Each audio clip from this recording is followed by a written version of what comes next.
Good evening again. Just a quick question. Are there any children or relatives of honorees that are supposed to be picking up for their relative that's not sitting up front here? Who's that? Oh, Corky, come on up here. Yes, obvious. Well, I knew it was him. All right, so Corky's up here. All right.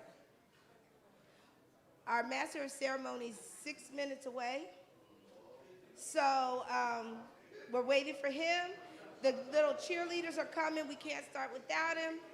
So Malcolm is going to take it from here.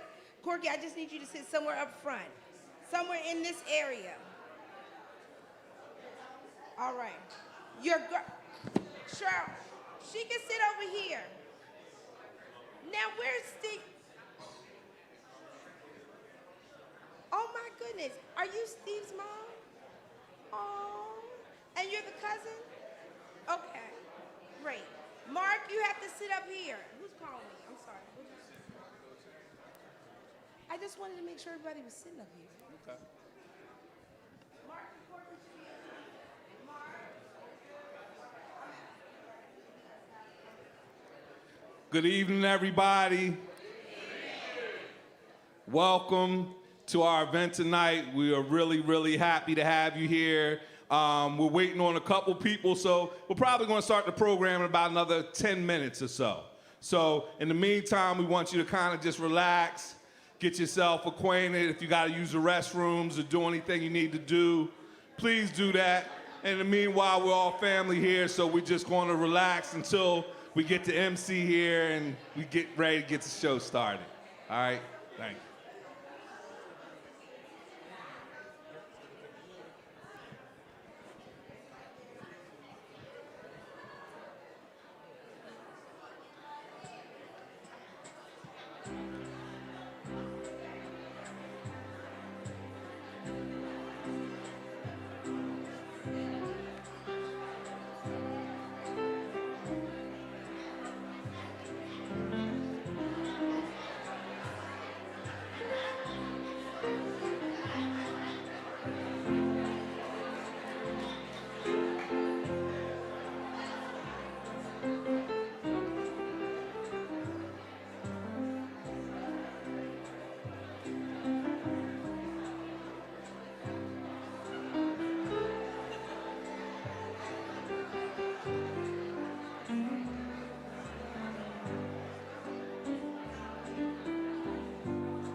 Good evening, everybody. Once again.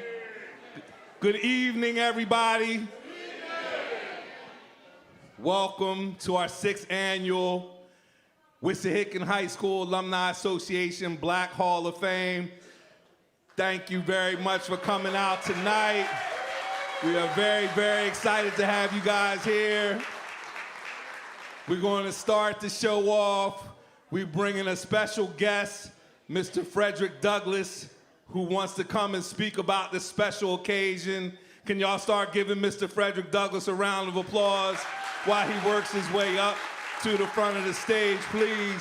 Thank you very much. Let's feel that energy, y'all. Let's feel that energy.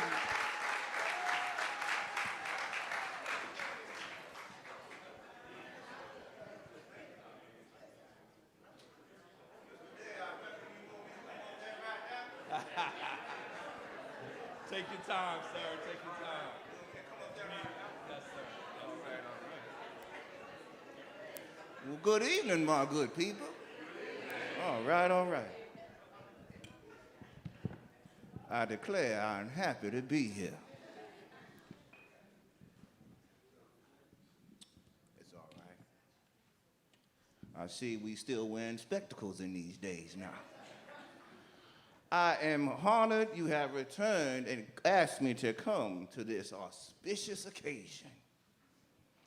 As a proud abolitionist, I knew that this land you call Ambler has a history of fighting the good fight, being a significant stop along the Freedom's Highway, the Underground Railroad.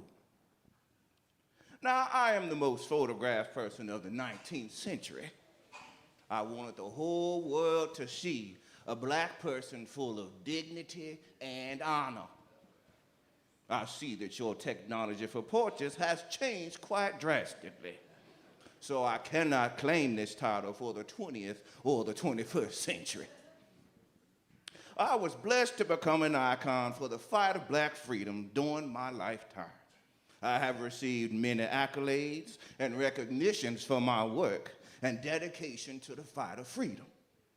But dare I say, it does not hold a candle to the black men and women who are being honored tonight. Yes. To come back from the past and into this present time, to see the future of my people, those who are still fighting, still dreaming, still staking claim to the country we built, to live a good life without apology or regret. This here warms my heart. My dreams are coming to pass. Since my return, I have observed some things I am not familiar with. Your transportation, your varieties of food, music and apparel, and mostly the way y'all entertain yourselves. Take those cheerleaders, for example. Now, I know many will be walking around with those cheerleaders, but this is odd to me. But it is clear that this must be some type of signifier of a celebration of sorts. And I must say, it felt quite good to walk with them. If only there were some similar cheerleaders when I came to Philadelphia to escape for my freedom. Now, from my times, giving speeches and orations was a primary way we engaged with each other. I became known worldwide for my oratory skills. I can say with confidence that I was the reason that the planning committee summoned me to be present for this occasion. So while I may not be able to charm you with my instruments or in song or in dance, I request that you listen and let the words of my voice satisfy your heart. Before I proceed, I must ask, has anyone in here read my writings? You can raise your hands. Okay, has anyone read the narrative of my life? Or my essays, What to the Slave is 4th of July?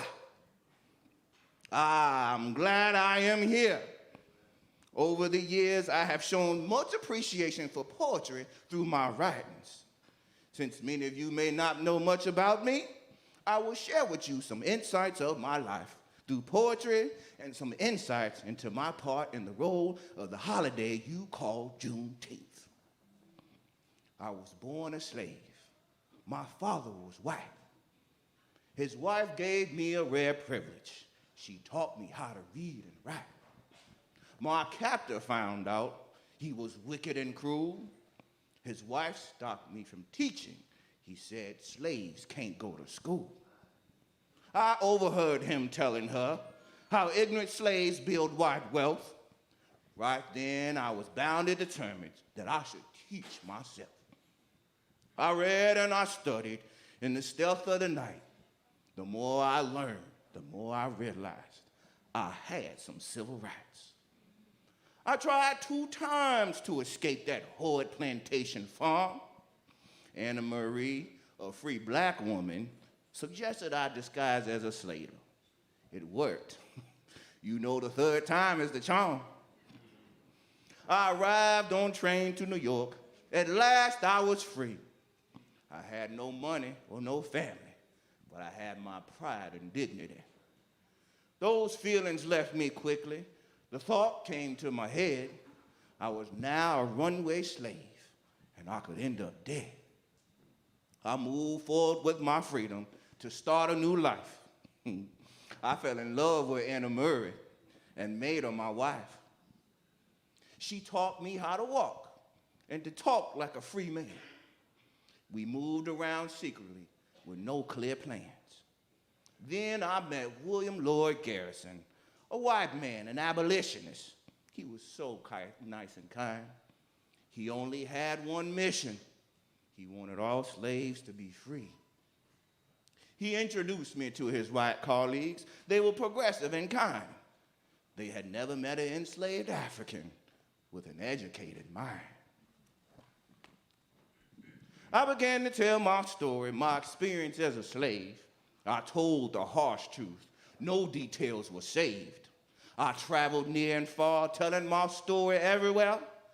But it was when I made it a book that white folks began to care. They never knew the terrors of chattel slavery were real. They thought we were like animals with no minds or ability to feel. That book I wrote made me a notable black leader. I sold so many copies, I used the money to buy my freedom. More and more white people thought slavery wasn't right. The country became divided, and both sides was willing to fight. I could hear freedom coming. It was knocking at the door. America was about to have its first civil war. Now, I use my influence for good, like every black person should. I was advising President Abraham Lincoln, using my intellect to change his thinking. The Civil War was bloody. The Confederates had the upper hand. I met with President Lincoln and presented to him my plan. The Union Army was losing. Soldier recruits were very thin. I told Lincoln my great idea, that if slaves joined the Union Army, the North could win. Now, Lincoln was a smart man. He knew the political game. He knew he couldn't afford to lose this country under his name. I told him how the slaves wanted freedom and civil rights. The years of oppression and pain was their perfect motive to fight. This was an opportunity to build a new nation. From my plan, Lincoln declared the Emancipation Proclamation. He used his presidential powers and declared slaves of the South to be free. Thousands of slaves rushed and joined the Union Army, and the Civil War ended with the North in victory. Now, what Lincoln did didn't end chattel slavery. It was a start. I'm glad he listened, because now that black folks fought in the war, we can demand to be seen as United States citizens. 2 years passed, and the threat of the war was gone, but there were still parts of the country that had chattel slavery going on. The news of the war hadn't run its full course. There were parts of the South where the proclamation wasn't enforced. Just when troops thought this assignment was done, they came to a city in Texas named Galveston. Union General Gordon Granger took command of over 2,000 soldiers stationed. They spread the news of the victory to this remote part of the nation. Just as the general thought he had finished his search, he came upon Reedy Chapel, a small African Methodist Episcopal church. On the church steps began a new chapter for the nation, for it was there he read for the last time the Emancipation Proclamation. June 19, 1865 is the day that Juneteenth came alive. It was a major moment in black liberation. That's why I urge you to include your full participation.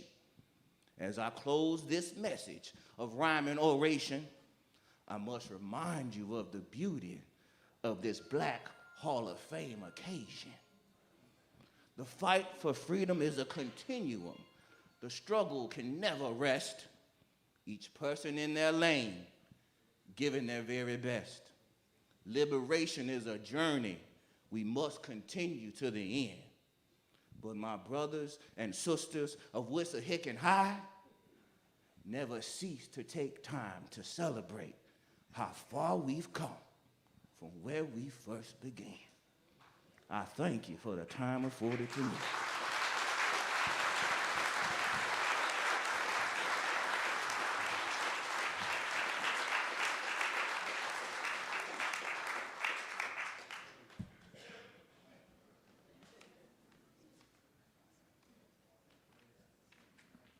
Good evening. Once again, Mr. Paul Best.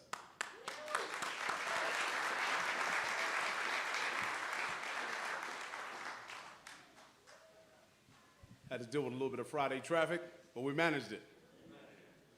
As I walked in and seen so many familiar faces, man, oh, how good and pleasant it is. And you all looking good tonight as well. You're looking good. Most of y'all smelling good. I only hugged a few of y'all, so don't take that wrong. Happy to be out here with you this evening for the 2026 Wissahickon Alumni Black Hall of Fame. Round of applause.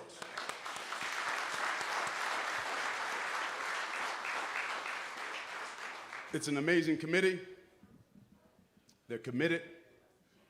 They've been involved, been active, and you'll learn a bit more about some of the things we've done over the last few years this evening. So I hope that this won't be a robbery of your time. Standardly, when we get started, I'd like to just speak to you briefly, give a little bit of uplift, understand where we are to where we're going. So with that, I will share a very brief story with you all, because I know it's a little warm in here.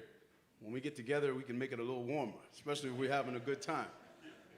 But about 2 weeks ago, I was at work and I was having a day. And if you have work and the day's not necessarily going the way you want it to, you'll understand what I'm talking about. Employees were employing, life was lifing, and things were happening. It was a long day, and my daughter called me and said, I need you to pick up my granddaughter from dance class. Now, it was one of those days where I didn't need an interruption to go to dance class, but it had to be done, so I said, I'll go get her from dance class. I proceeded over to Ambler here, where the pastor and the staff graciously allow the young ladies to practice weekly. I picked up my granddaughter, and I was in a mood. And she got in the car, and she said, "Hi, Pop." And I said, "Hey, how you doing, little lady?" Not knowing my mind was racing. I had issues. I had life things. I had real adult problems. And we started cruising back. I was taking her home, and she says, "Pop." And I'm looking over, and I said, "Yes." She said, "Can I get a cheeseburger?" And all the things in my mind, all the things that I was thinking, the responsibilities that I had, the last thing on my mind was a cheeseburger. And I'm like, "Man, cheeseburger, I'm gonna take you home so I can go back to work or something, get on the computer." And I'm staring at her, this cute little face, and I said, "You want a cheeseburger?" And she said, "I want a cheeseburger." With such enthusiasm. I said, "You want a cheeseburger?" She said, "I want a cheeseburger." I said, "We're gonna get a cheeseburger." And she let out this roar, this holler, "Cheeseburger!" And I'm driving, and it would have been wrong of me if I would have missed the moment. Because in the moment, I realized that that little girl had no issues. She had no problems. She had no responsibilities. She had a goal and an aim, which was to get a cheeseburger. And in the moment, as far as she knew, it was being satisfied. I took that as such a long life lesson in that moment.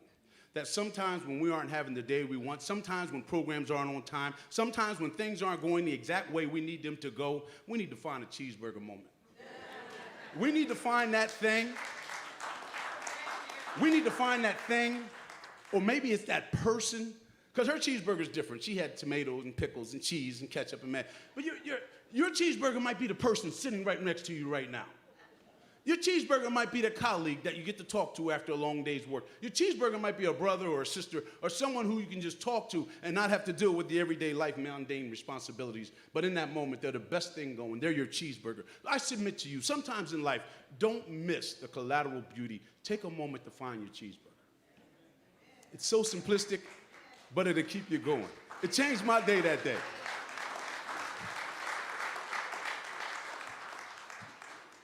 I'm looking for my cheeseburger.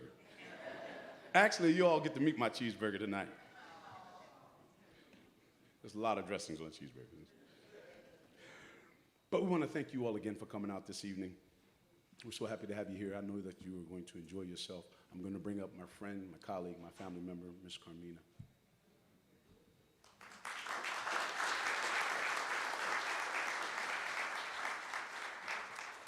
So good evening, everyone. Thank you so much for being patient. Just want to level set and just say that this year's theme is acknowledging our greatness. Black lives matter, our communities matter, and all lives matter.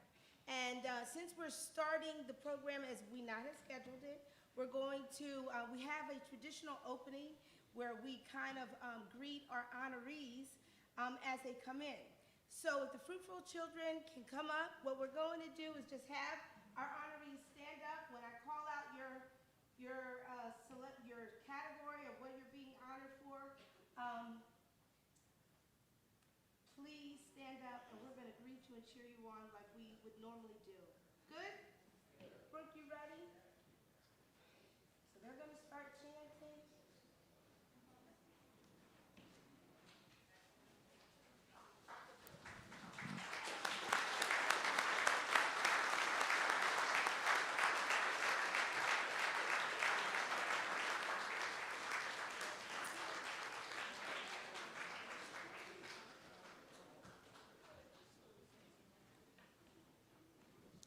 So tonight, we want to honor our first awardees. Could the family members of Anita Moore, Grace McGee, Mildred Burrell, and Martha Moore Mandrell stand up? Let's cheer these honorees on. These are our Honor Society notables. Thank you. We have the awesome class of 1963 here. Can we cheer them on? Stand up. And their family members.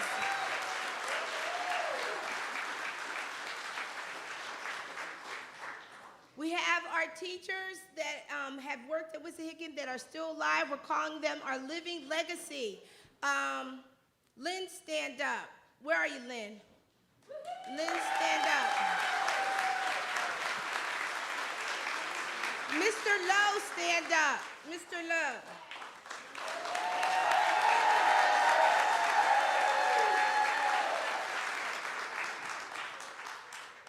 And my sweetie pie, Miss Moore, please stand up. Please stand up.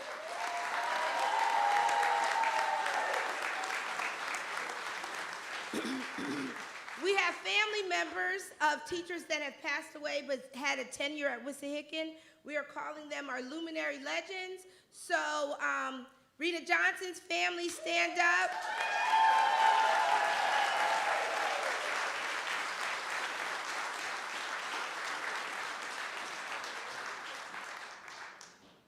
Mr. Robert Newman's family, stand up.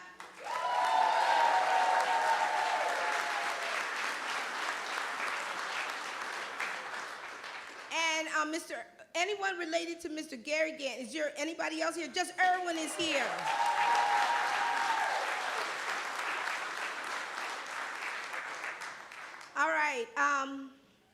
Lord have mercy, you think I would know it. All right, so we have outstanding athletic achievers.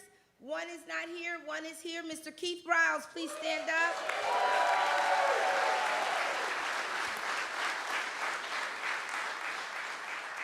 It's no longer a surprise. I was trying to hold this in forever. Mr. Calvin Wilson and Kyle Wilson, outstanding family of achievers. Stand up.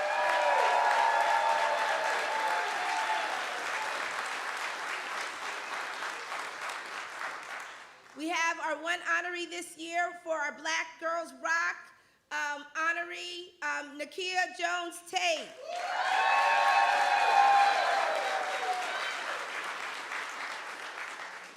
Is Doozy here? He's in the back. Okay. So we're honoring some of the people that have passed away. Lloyd Moments family, please stand up.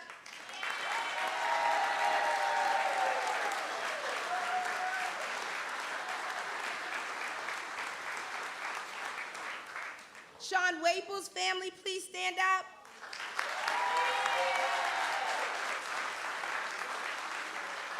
Okay. We also have two special awards. All Lives Matter award goes to Tim Miller this year. Please stand up, and his family.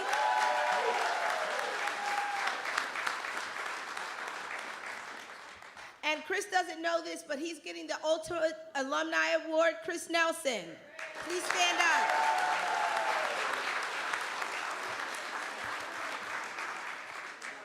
Okay, I didn't miss anybody, right? I'm doing this all practically from memory. Okay. All right, so now, is Buddy here? Huh? All right, well, we gotta go. All right, go ahead, your turn. All right, thank you. Usually we have a big rally, but you guys did a great job, so give yourselves a hand.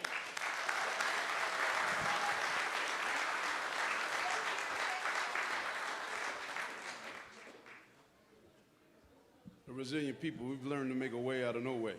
No doubt about it.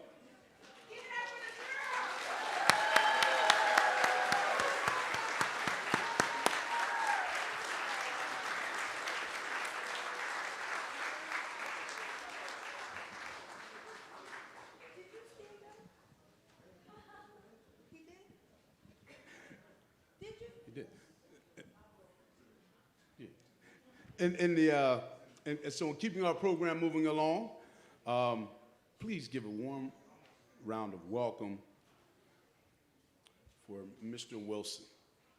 Okay.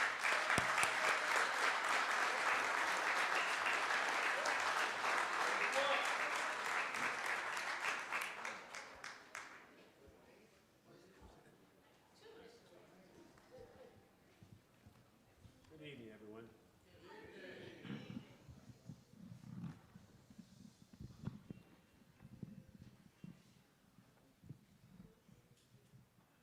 You have to forgive me. I'm not used to speaking in front of a crowd, but since I know everybody in here, I'm just going to say what I got to say. If I make a mistake, it's a mistake. Okay? But anyhow, I want to thank the Wissahickon Alumni Association, Black Hall of Fame, for inviting me to the Black Hall of Fame to introduce two young men. Well, I'll take that back, one old man and another young man, to give this honor to them. First of all, Calvin Leon Wilson. Are they coming up?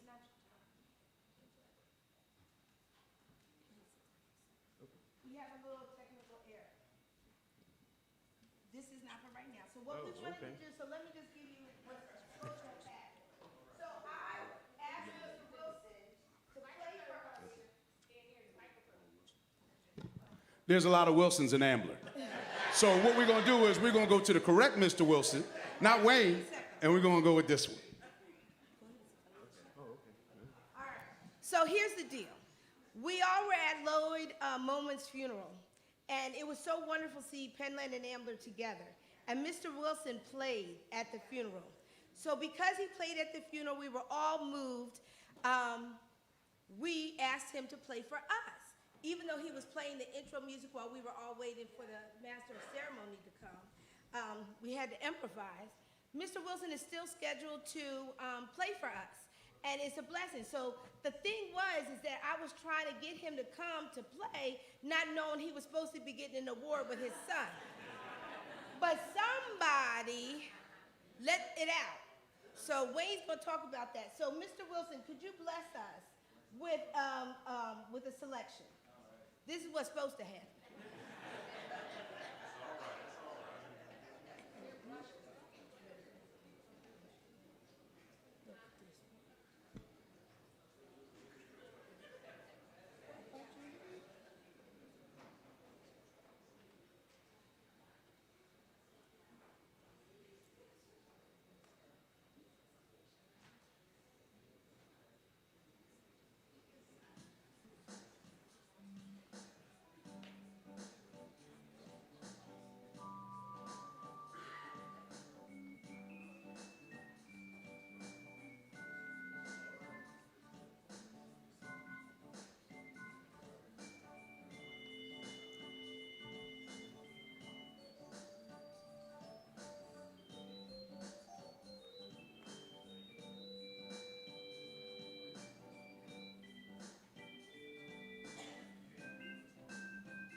Thank you, thank you, thank you.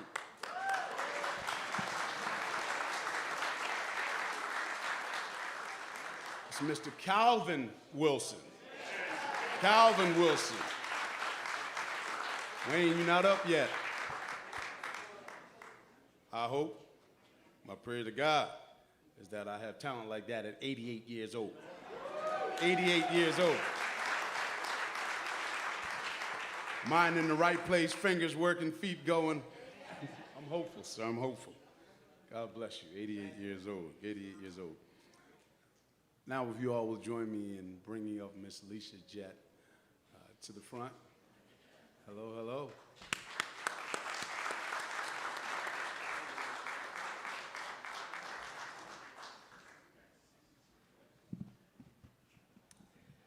Good evening. True to form, my pianist didn't show. So I'm going to do this a cappella, and if you want to join in, please do. Lift every voice and sing till earth and heaven ring, ring with the harmonies of liberty. Let our rejoicing rise high as the listening skies. Let it resound loud as the rolling sea. Sing a song full of the faith that the dark past has taught us. Sing a song full of the hope that the presence has brought us. Facing the rising sun of our new day begun. Let us march on till victory is won. Stony the road we trod, bitter the chastening rod, felt in the days when hope unborn had died, yet with a steady beat have not our weary feet come to the place for which our Father sighed. We have come over a way that with tears have been watered. We have come treading our path through the blood of the slaughtered, out from the gloomy past till now we stand at last, where the white gleam of our bright star is cast.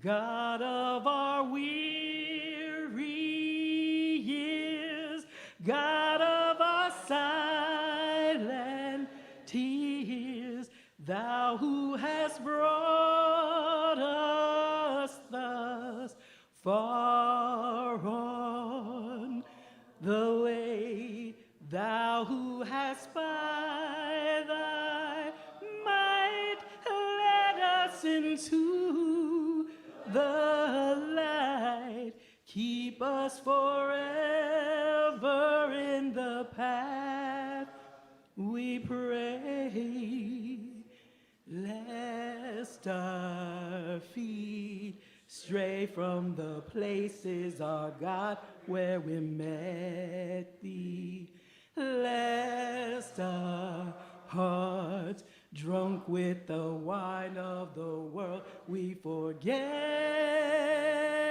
thee, shadowed beneath thy hand, may we forever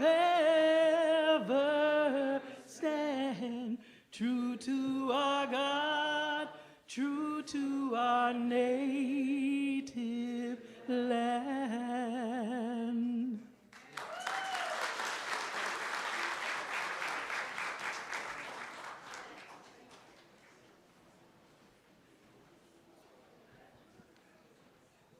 Miss Alicia Jett, thank you. Black National Anthem. Wonderful, wonderful. And now, you're all special guests, but this fella has special connections. So you have to help me welcome the pastor of this particular house, Pastor Flores.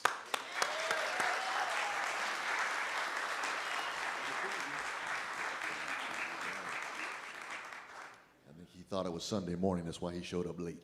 Amen. Can you pray with me?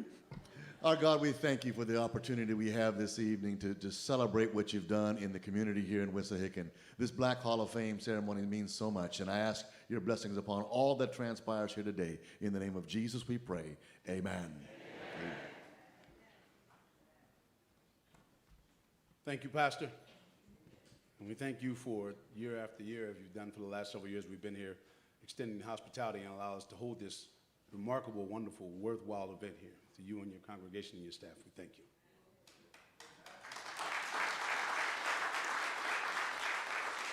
Now, if we could bring up one of my colleagues, my friend, my brother, Mr. Malcolm Day.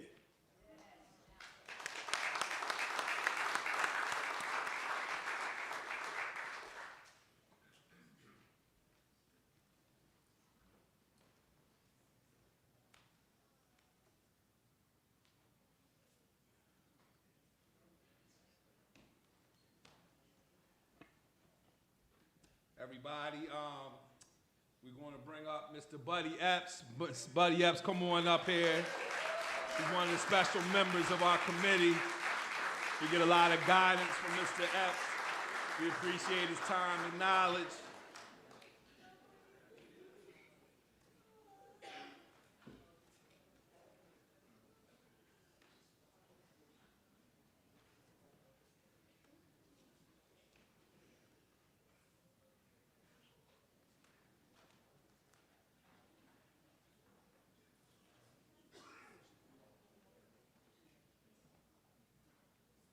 I guess I'm supposed to introduce the mayor. I ain't bring my glasses.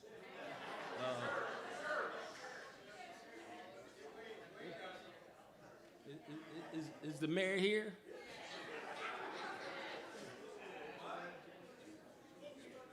Miss Jean's sword.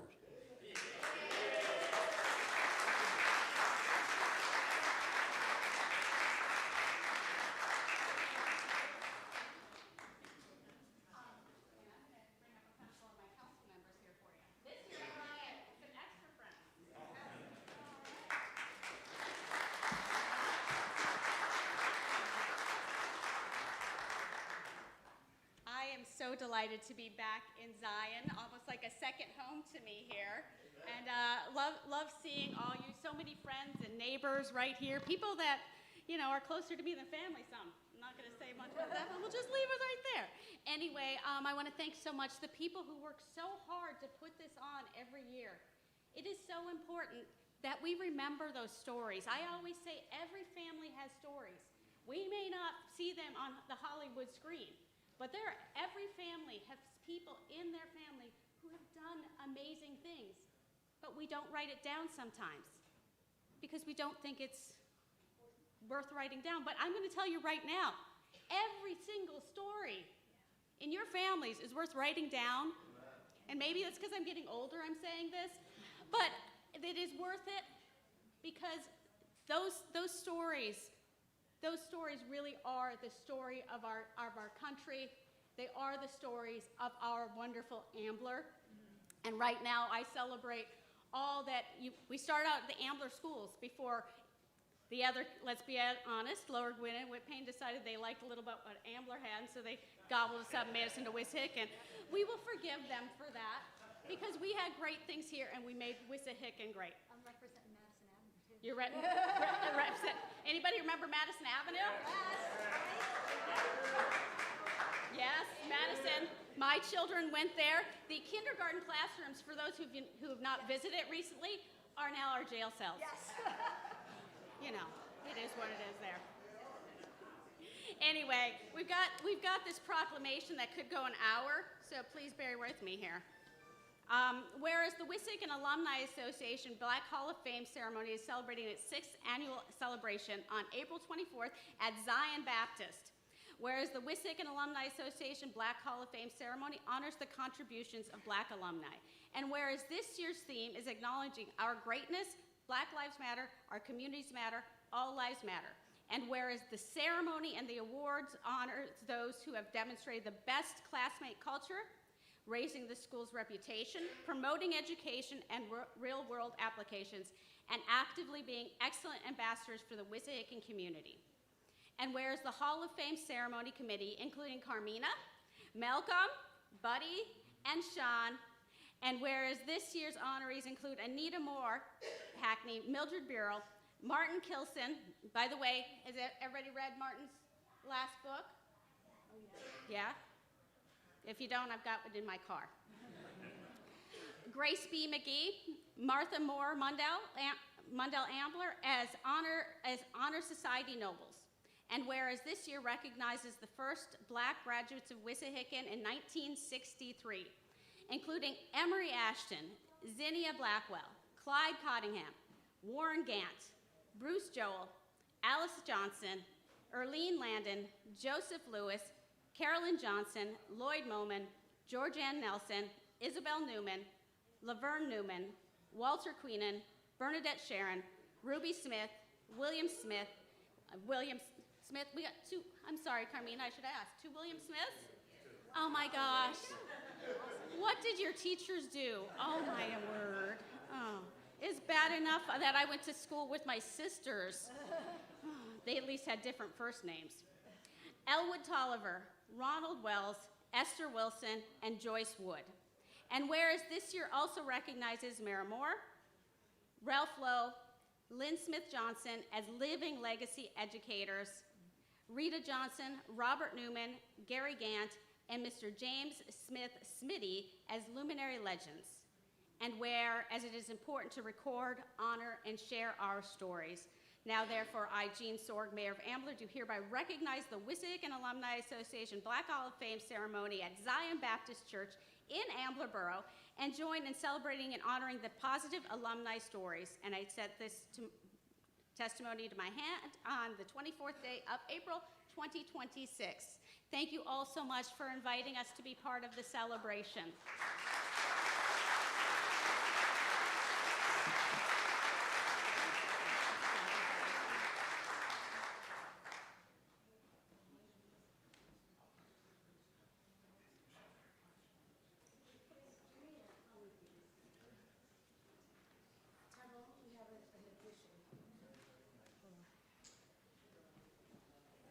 So we're blessed tonight. Do you guys know that we have our first Black county commissioner in Montgomery County? And she is also a female. So Jamila came here to be with us to acknowledge this. And let me just say that she's, oh, I can't say that in church. She is an amazing leader. She has transformed the commissioner's office, and we all need to be proud that she's a sister from this county representing and leading our county.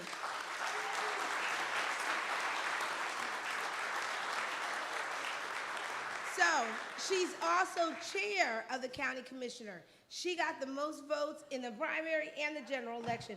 So you earned your spot, girl. You earned your spot. So without further ado, Ms. Jamila, it's you. Thank you. Thank you so much, Carmina. Good evening. How's everyone doing? Doing well? It is a good evening. I won't be long before you. First, I'm really grateful to Carmina. She put this date on my calendar back in January, and I've been waiting to be before you today. Grateful to this whole committee, some of who I know. You know, I moved to Montgomery County when I was just 5 years old. I've lived here for more than 4 decades, so do the math. You can figure out how old I am. But I remember vividly growing up in East Norton Township. We were the first black family in the neighborhood. And my parents brought us to Montgomery County from Philadelphia because they wanted their 2 beautiful black children to have an abundance of opportunity. And I'm looking out today, and I'm looking at those who have come before us that have paved the way for people like me to be at the table, to be your county commissioner, and I'm just in awe. I want to thank you all for breaking down barriers in Montgomery County where there weren't a lot of people that looked like us. And when we're living in a time where people are trying to erase our history, they're trying to challenge our excellence, they're calling people like me a DEI hire. This room is evidence of black excellence. And so,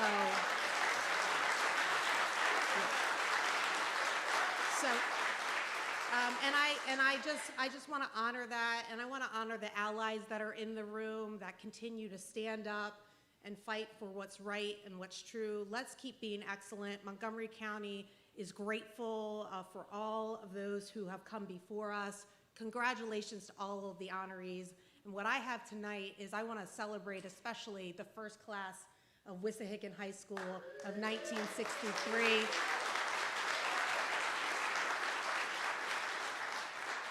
So I have a commendation for each graduate and their family from the board, Montgomery County Board of Commissioners, signed by all 3 commissioners. So I want to thank, you want to call it? How do you want to do it? Well, It's in alphabetical order, so. yeah. So when we do your section, we'll give it to them at the Great. same time. Great. But it might be nice if you just, I don't know, greet them and give them a hug. of course, okay. They're right there in the middle.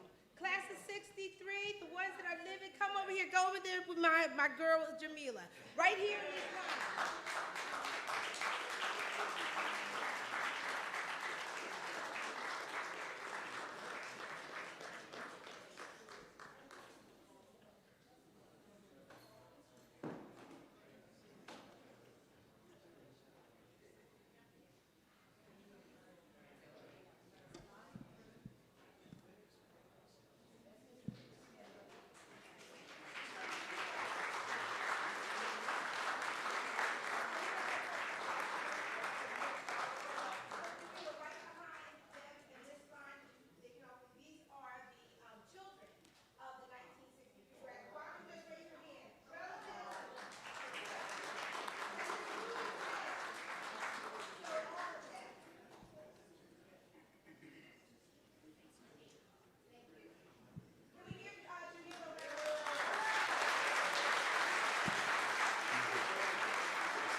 Okay, so listen. Before there was Wissahickon, there was Ambler High School, correct? And that was a different era. That's Jim Crow era, right? So if we had black folks from Penland and Ambler that were able to be on the National Honor Society in 1946, and 1948, and 1950, isn't that extraordinary? Absolutely. So we're going to give out and acknowledge the honorees. So what I want to tell you is the oldest honoree is still alive. Her name is Anita Moore. She lives in California. She's 99 years old.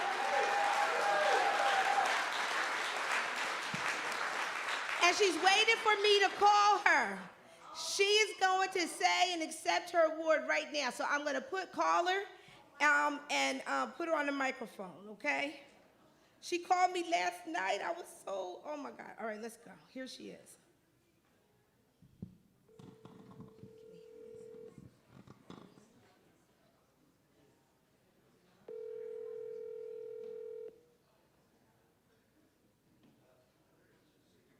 She's my answer. Hello, hello. Miss Anita. Yes, Carmelita. All right, so listen, we are now at the point of the program where we're honoring all of the Honor Society notables. You and Miss Mildred Barella from 1946. Do you accept our award, Miss Anita? Oh, by all means.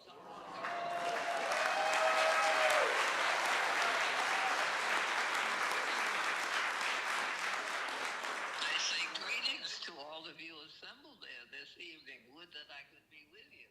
I know that's right. So say whatever you want. Your family is here. Ms. Mara's here. Your nieces are here. Your nephew, I got you. Your nephew is here. But at the end of the day, you know, tell us what it's like, 99, being 99. What was it like back then in 1946 to be a national society, a National Honor Society? Now, our presentation isn't working, but we actually have a picture of Miss Moore on the marching band in 1946. We have pictures of everybody, so we're working on it. But Miss Anita, what was it like to be on the marching band your senior year?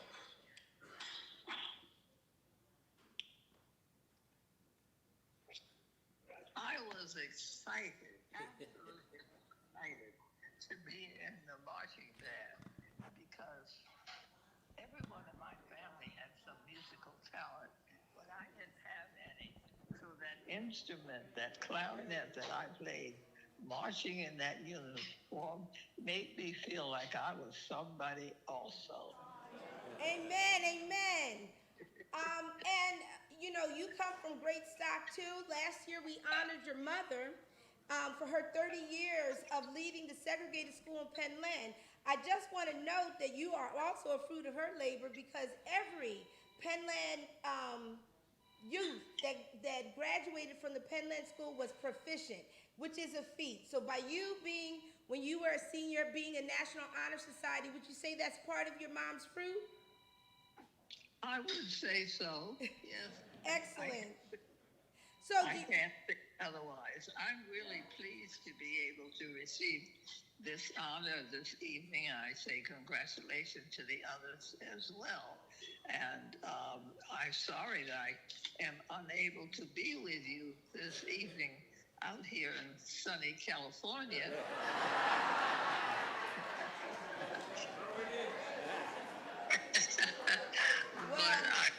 I wish. Go ahead, Miss Anita. I'm sorry. No, I was going to say now that it's springtime, you also have a lot of stuff, and I'm happy for you.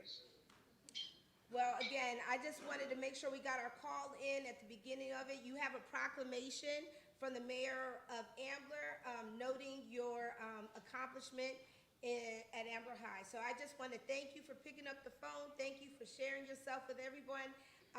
Thank you, Miss Anita. God bless you. God bless you and thank you.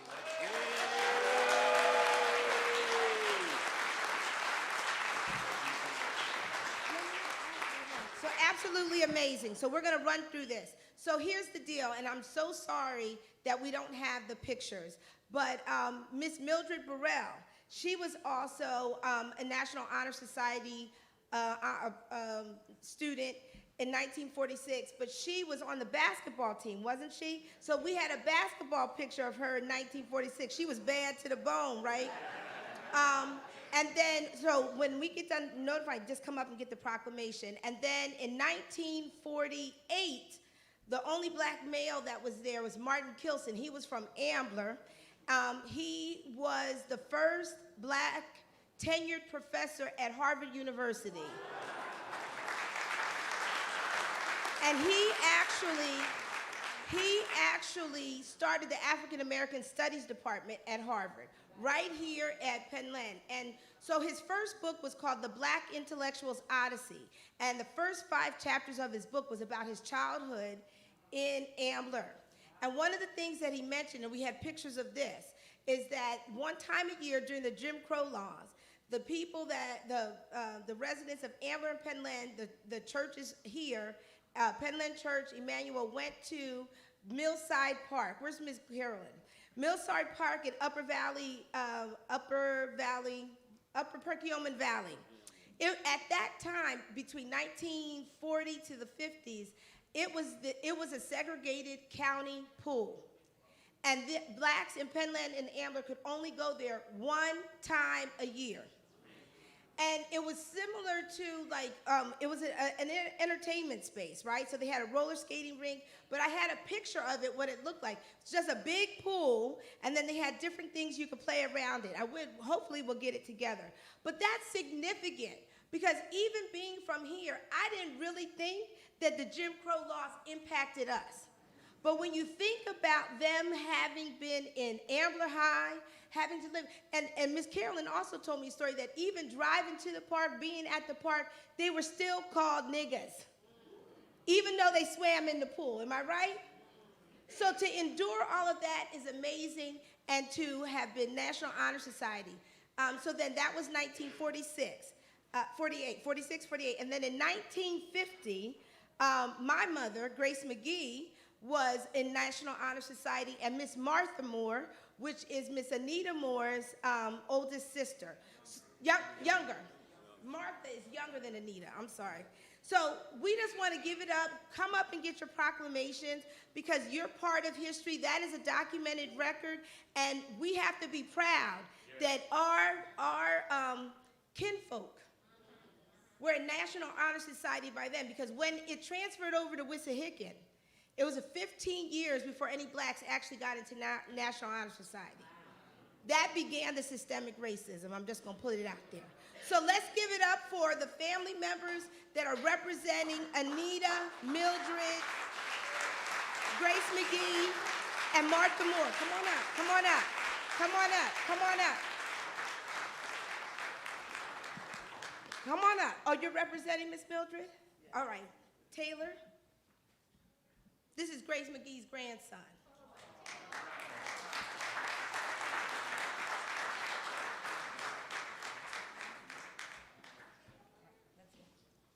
Well, he gets two.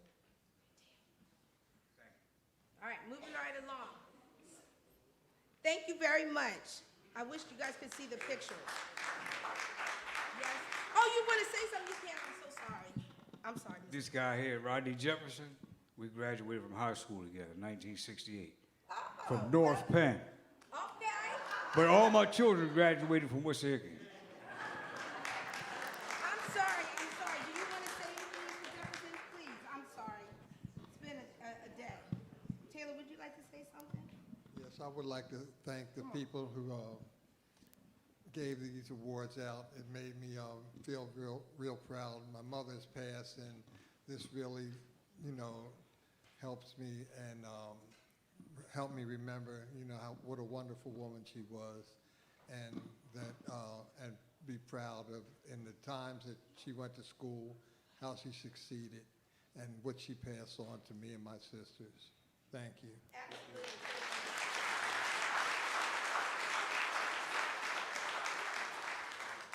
Good evening, everybody.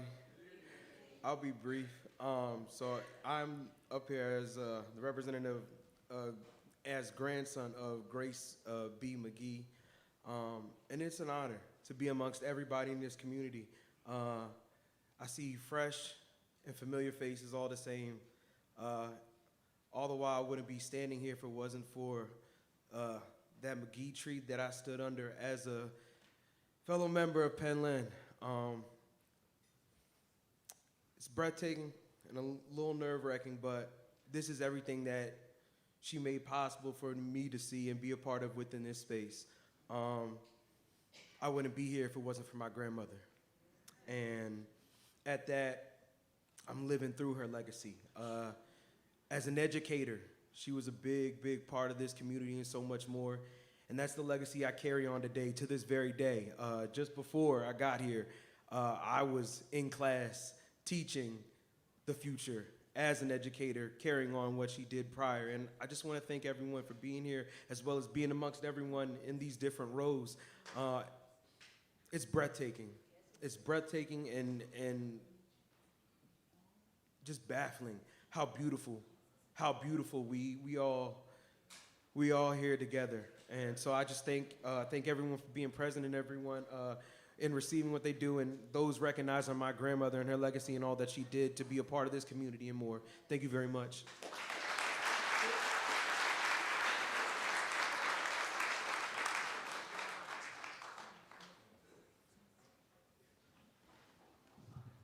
So, Carmina told our secret. We've been muscling through.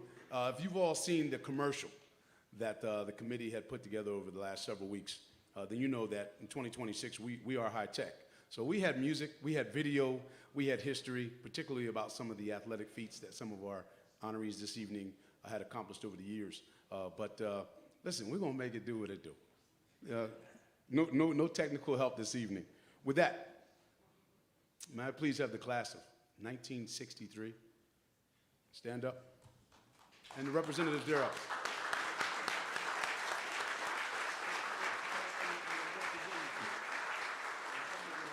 And if there is a representative for a member of the class of 1963, would you please stand as well, please? Thank you, thank you, thank you. I'm gonna have you all come up.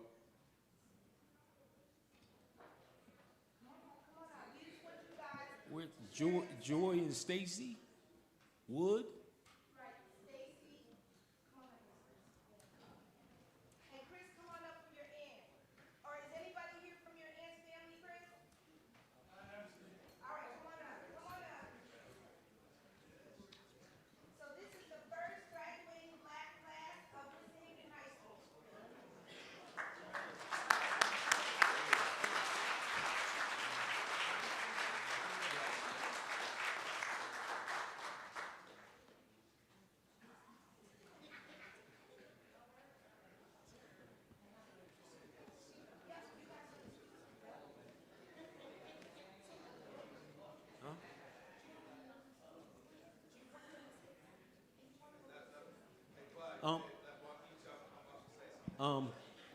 Would any of y'all like to come and say something?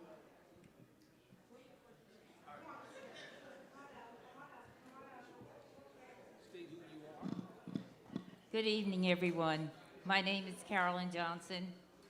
I'd like to accept the boards for the class of 1963. I was secretary for student council for the class of 1963, and we had a fantastic class. So give a hand for...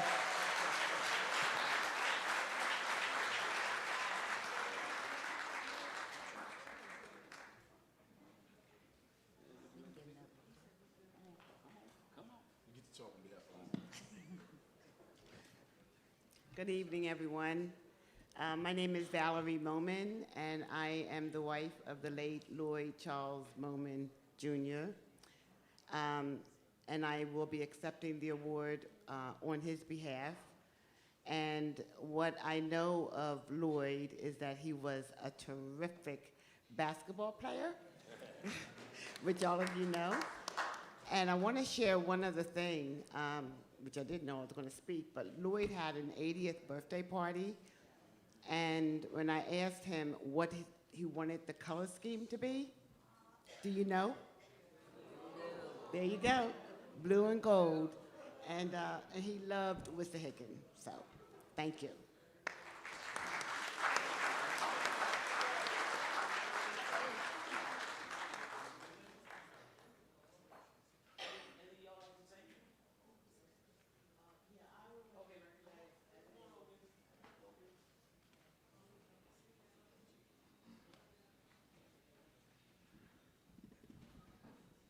I would like to recognize Esther Wilson. She helped me in school. My mother died when I was 11, and she was such a big help. She helped me with sports and getting on the honor roll, everything. I have to give praise to Esther Wilson and my sister, my older sister, Addie Newman. Thank you.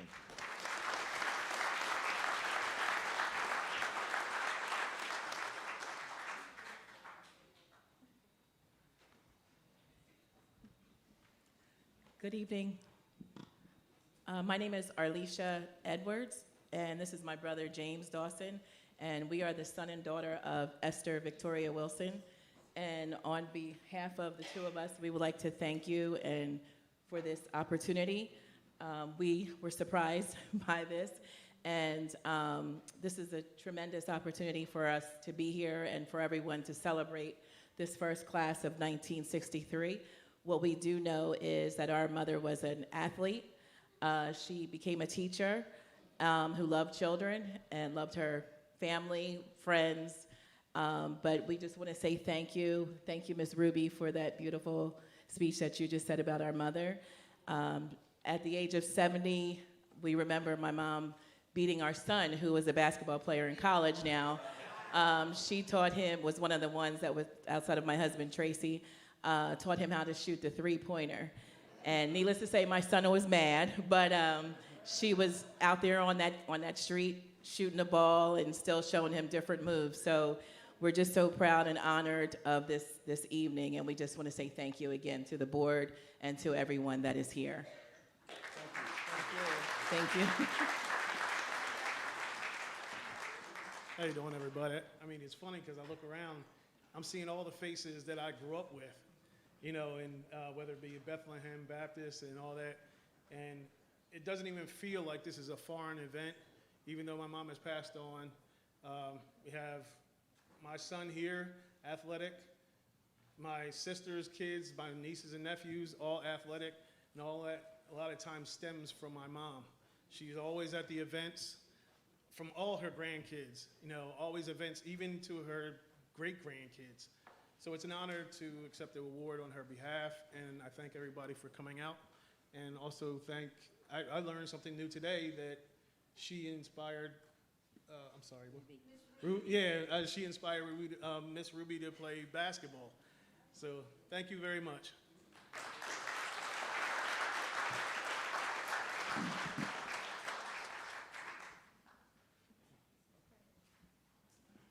Good evening, everyone. My name's Rhonda Hall. I'm with my brother, Randall Hall. And on behalf of my mother, Bernadette Sharon, we'd like to accept this award. We greatly appreciate, we'd like for you to offer prayers, send prayers up. My mother is in a difficult time right now. So if you do know her, visit her, call her, and pray for her. I'd also like to say that I am a graduate of Plymouth White Marsh, so I am all y'all's enemy.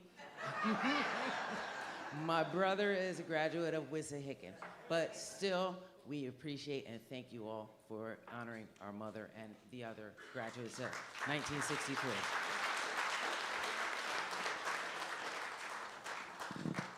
Thank you all.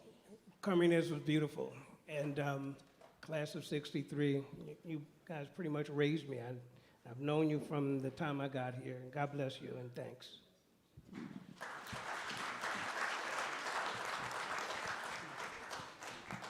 Isabel, would you like to say no?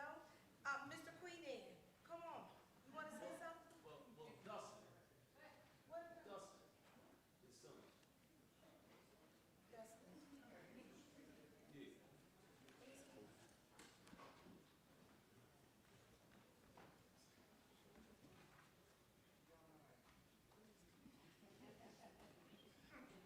Hello, everybody.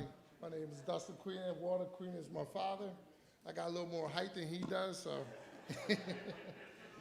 a little bit. We heard wonderful stories about Penland. When I was a little kid, I remembered a family reunion, the Queen and last name. We're roasting that whole pig down here in Penn. We definitely missed that. But my dad told me wonderful stories of his childhood. Mr. Momar was one of his closest friends growing up. He told me he grew up in Lower Gwinnett, where he used to jump in the little holes and come out with leeches. So we heard whole tons of stories of Mr. Gwinnett. He was a really good student. We found his old report cards. It was amazing how bright he was, because he kept things to himself. But I definitely do appreciate this. You guys are family to us, even though he transplanted us to Norristown.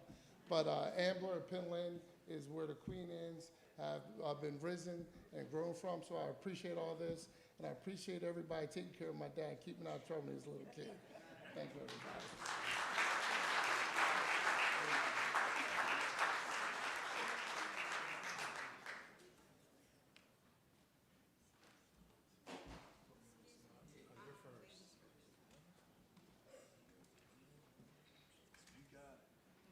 Ladies first. Good evening, everyone. I just want to give honor to God. My name is Stacy Swift. I am the cousin of one of the honorees, who is Joyce Wood, who was my cousin. And I just want to thank this organization just for what they are doing for everyone here in our lives, because we all know over the years that we have not been recognized, acknowledged. We could all even have times when you walk into a room and not feel the love, so to speak. So right now, and knowing that my cousin Joyce, who has passed back in July of 2020, she would have raved over this. So I just want to thank you guys for your organization, because this is really a good thing.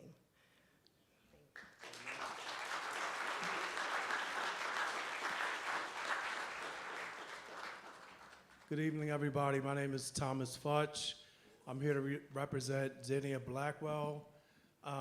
And on behalf of her legacy, just a brief lesson she gave me.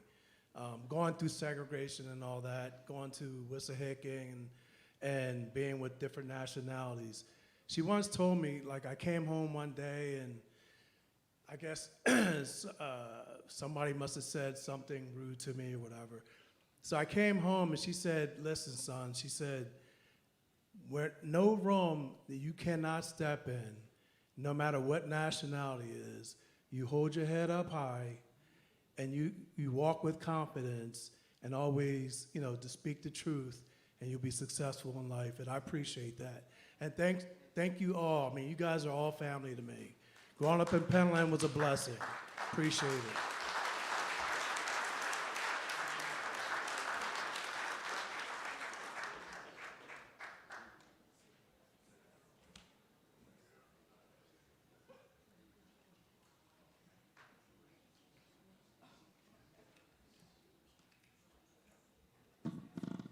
Good evening, everyone. I was the wife of Ronald Wells. Him and Lloyd was good friends. They played basketball together. And I'm just so glad that I came. I wasn't going to come. Wanda called me and said, nah, my daughter said, Mom, why don't you go with Tracy? So I'm so very, very glad that I came. And I also want to mention he was a great dancer. He was an awesome dancer.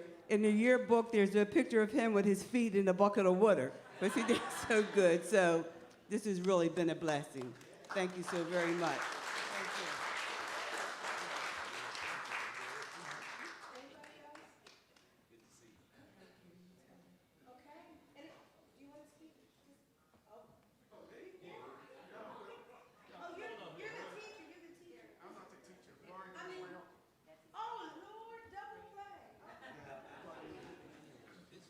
Well, Buddy happened to tell me that a couple of days ago. I didn't know that. So thanks for that, Buddy.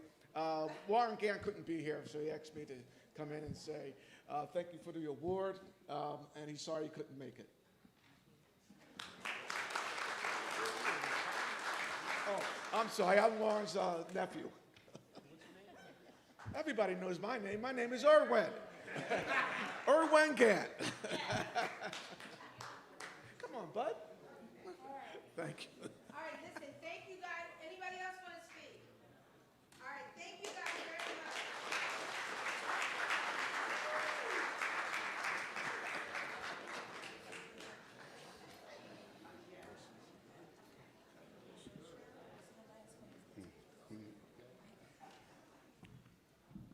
The first graduating class of Wissahickon Senior High School and/or their representative, the class of 1963. Thank you all.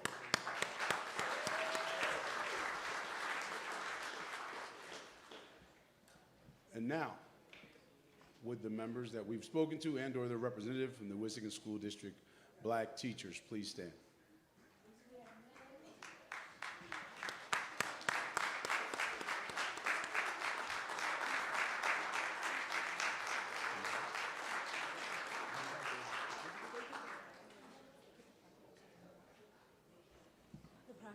Again, if we had our slideshow, it would work. Miss Mara, can you go right here? Lynn, can you come right here? We'll get all the ones that passed away to sit down. Come on, you're a living legacy. Now, Paulette was supposed to, she said I could call her too to do an introduction, but we have to improvise. Both of these women were nominated. Each of them had a long tenure at the Wissahickon School District. Miss Mara, I just want to share with you some of the things that your nominees, the people that nominated you said. They said that their, Miss Mara Moore was their favorite elementary teacher in their whole Wissahickon experience. They said that you had a caring heart. It demonstrated how they learned. They always felt welcomed and comfortable. And when I spoke to them after they submitted the nomination, the adoration that they had for you and the gratitude and how that meant so much to them in their journey, they wanted to honor you. So we have this proclamation with your name on it. I have some other things. I know where you live. I'll bring it to you. Here's what I'm going to do. You really need to see the slideshow, so I'm going to give you my email address at the end, and I'm going to email you the presentation that was supposed to be here tonight, because you have to see the images and the things that we put on there. Is that good? I'll email it to you. So we're improvising. So Ms. Mora, we are awarding you a living legacy of education for all of us that appreciate the educators in the Wissahickon School District. So please get your proclamation, and if you want to say a few words, you don't. Okay. Here's the proclamation. I had it covered, but we'll get you that too. I will say thank you very much for the recognition. I'm really happy to be here, and I see many familiar faces, and so I guess I'll get a chance to speak with you later. All right, thank you. So someone else was supposed to do your introduction. So what I will tell you what was said that was passed on to the nominations as well. They felt that your classes were just so engaging, and so they had a wonderful educational experience. That's the bottom line, and they're grateful. And they said that your tutelage helped them get on through the later years at the school district. So we want to honor you as well and give you this proclamation, and I have some other things for you as well. So Lynn Smith Johnson, how long did you work in the district? This one. Wissahickon School District was my first year teaching in Wissahickon School District, and I taught at Spring House Elementary School in my old 5th grade classroom. Excellent, And excellent. I also taught a lot of the boys and girls, a lot of the kids in the neighborhood in Penn Lynn. Absolutely. And when they found out that I was their teacher, I was at my mom's house at the time, Mom and Dad, and they came and banged on the door and they said, "I think my new teacher is in here." So I wasn't home at the time, but they came back. And that's just an example of how you made them feel. Yes. So yes, and thank you again for being a living legacy of our education. All right, so now we have our luminary legends. These are former teachers that have passed away. We're going to do Ralph Lowe, Rita Johnson. Huh? Oh my God, then why didn't he? Oh, you guys come up. I'm sorry. I'm tired. I'm sorry. He's a living legacy. I'm so sorry. He's so sorry. He's still alive, guys.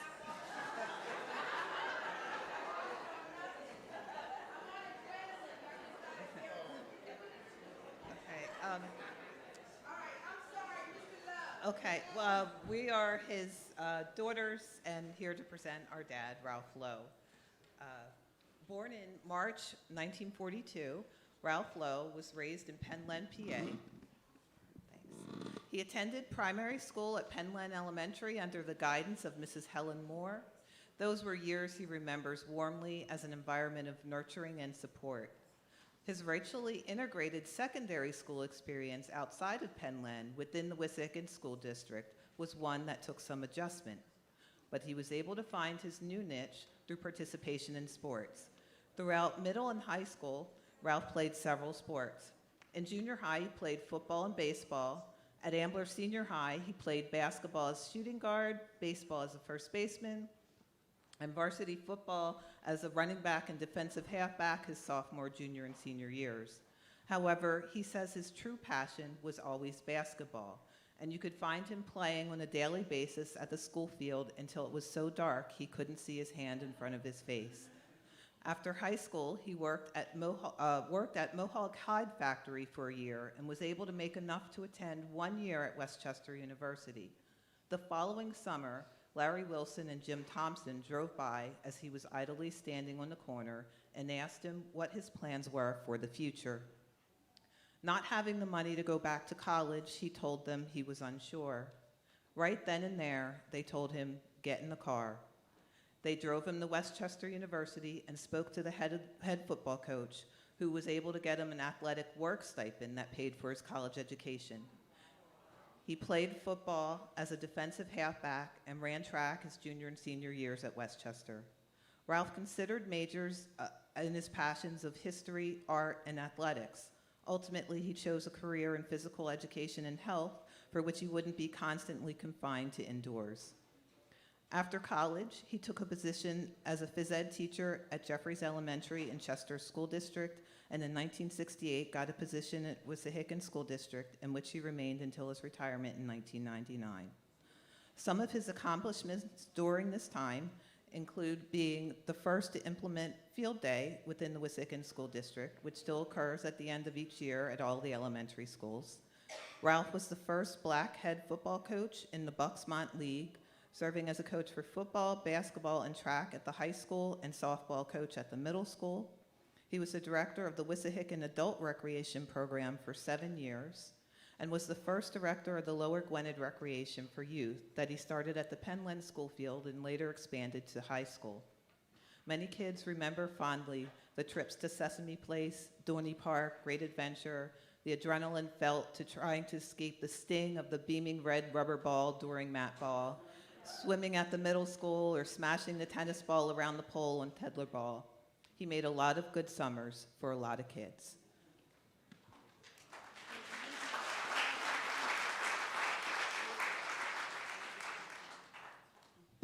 I'm shorter than Lori.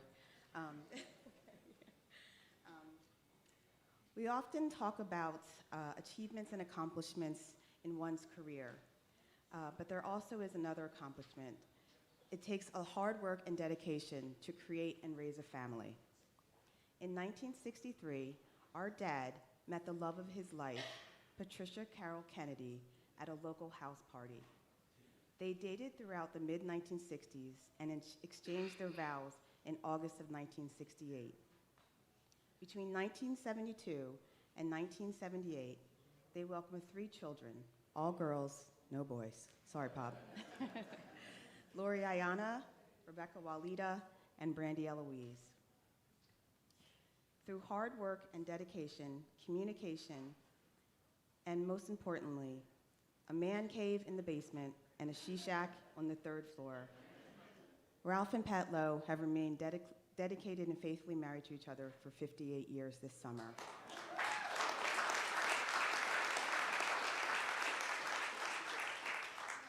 In the early 2000s, Ralph and Pat welcomed 3 grandchildren, Kaylin Irene, Keith Gordon, Gordon after his mother's maiden name, and Sage Elaine. Their home in Ambler remains the focal point for the family and is always filled with love, support, and kindness.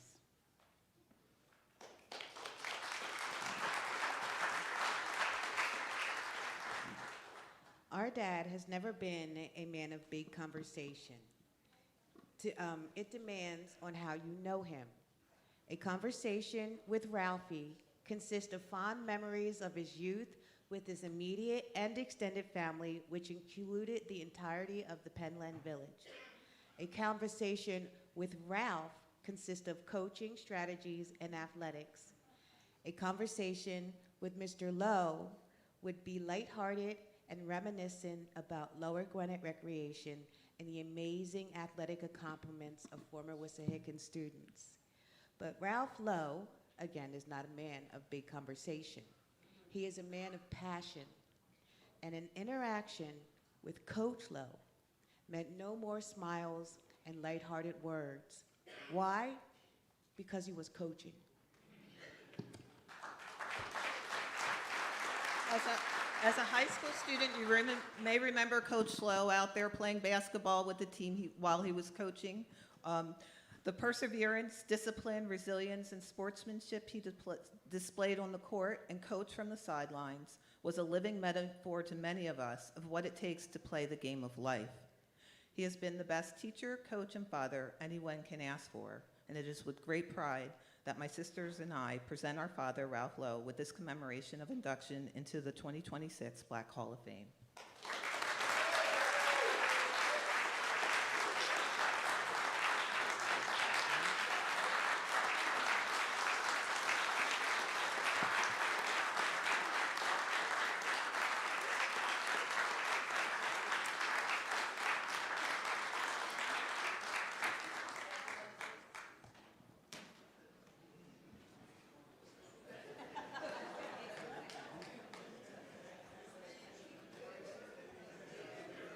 Well, Mr. Lowe, he didn't want to say anything, but also he was the first black coach in the Bucks mind, also. And then he also coached basketball, ninth grade basketball for years at Wissahickon.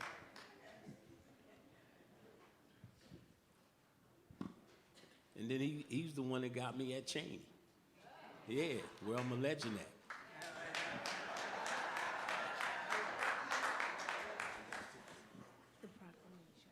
All right. Last in this section, can we have our luminary legends? These are teachers that have passed away. We want to honor them. Their family members are here. So whoever's representing Robert Newman, please come up. Rita Johnson and Erwin, could you come back up for your cousin? Thank you. So these are all relatives of Robert Newman, who was also a classmate of Ralph Lowe in 1960, also a teammate. Ralph Newman's family. Ralph Newman's family.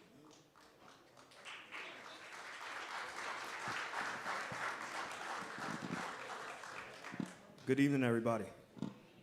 So first and foremost, it is an honor to be here. I'm the oldest grandson of Robert Newman, and I'm the oldest son of Tammy Newman.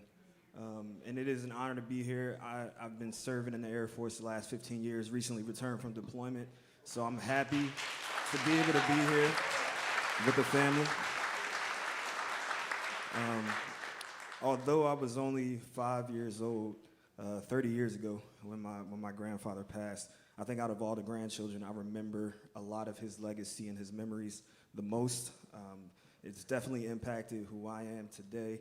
I went on to play basketball through the city of Philadelphia, heard from everybody in the city that I reminded them of my grandfather, from John Cheney to Sonny Hill. They all told me. My first basketball coach was also Craig Dobson. So many people told me so many stories, and I'm still learning stories today. And I know that if my mom was still here, my late mom who just passed this past August, I know that she would be here in this place doing this. So I took the drive from all the way from Atlantic City to be here right after work and make sure that I was here. So on behalf of the family, I just want to say thank you everyone, thank you for having us, and thank you for always remembering the Newman legacy out here in Ambler.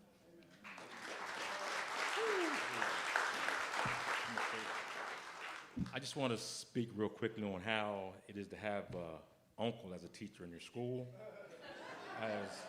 That's my mom's brother, Isabel's brother. And for all you know, that the high school and middle school are right across the street from each other. So I got a call one day to go to the office and go across the street. Mr. Newman wants to see you. All right, maybe he wants to say something, send it to my mom, something like that. So I go across the street, go see him, and he says, "You over there acting up in the middle school?" Caught me by surprise. I'm saying to myself, when you got people like Malcolm Day, Bill Jeffries, Tyron Well in your class, you're going to mess up. So the whole walk back across the street, I say, how did they put that together? My last name is Lawrence. I'm not a Newman. They put together. I don't know who did that. Had to be Mr. Shellington. I'm sure it was. But then when I got to the high school, real quick, there were 6 Newmans in that school at all time, even 2 of his 3 daughters at the same time. And you couldn't have class with him. So you come in the health class, he look, he see you, he just point. You got to go next door, got to go next door. But you could have gym with him. And one day in gym class, me and Bill Jeffrey was playing around, talking trash, playing basketball. Mr. Lowe and Uncle Robert was there. Me and Bill said, we could take these guys. They older now. Me and Bill's faster. We're older now. You take Uncle Robert, I'll take Mr. Lowe. Mr. Lowe's a beast. Oh, my God. I was bruised after that. But it was fun. But the upside of having them there is that you can go for lunch money, and you could have them in study hall. And back then, when you had him in study hall, he would send me and Bill Jeffries to walk to Wawa to get him something to drink and come back. And on snow days, we didn't have to wait for a 314 to be called. That phone would ring. He would say, no school or 2 hours late.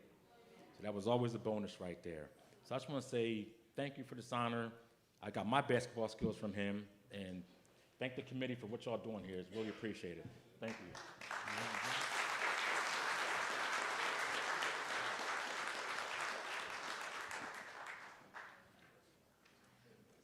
Good evening.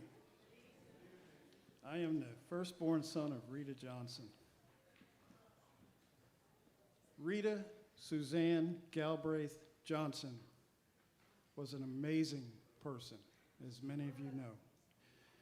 All in one person, she was loving, kind, giving and supportive to a fault, self-sacrificing, totally family-oriented, and a consummate professional at her gifted profession, which you know was teaching.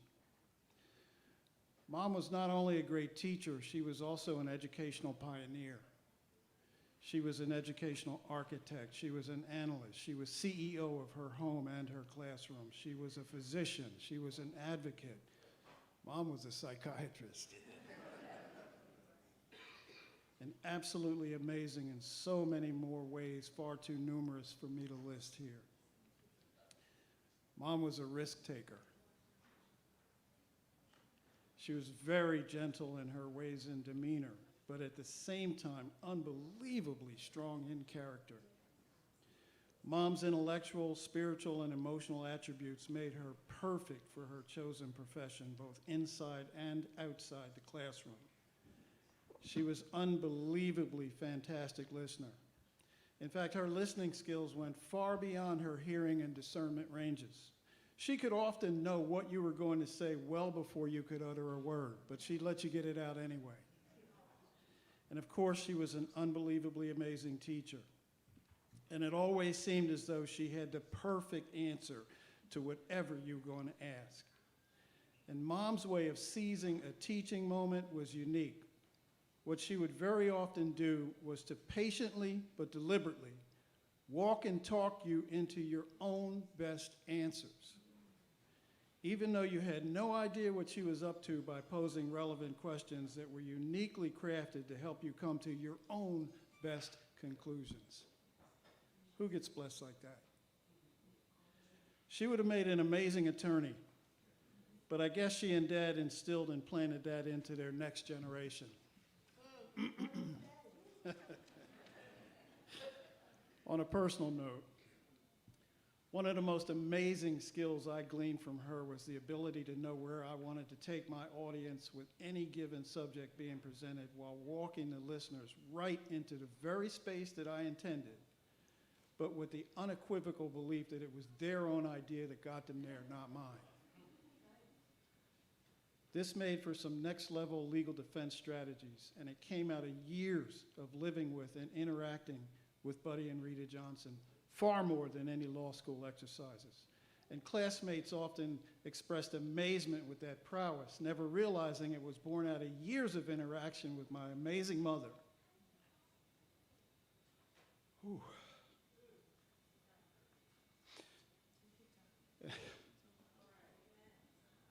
She did the exact same thing with her students, many of whom grew up to thrive in their own families and professions.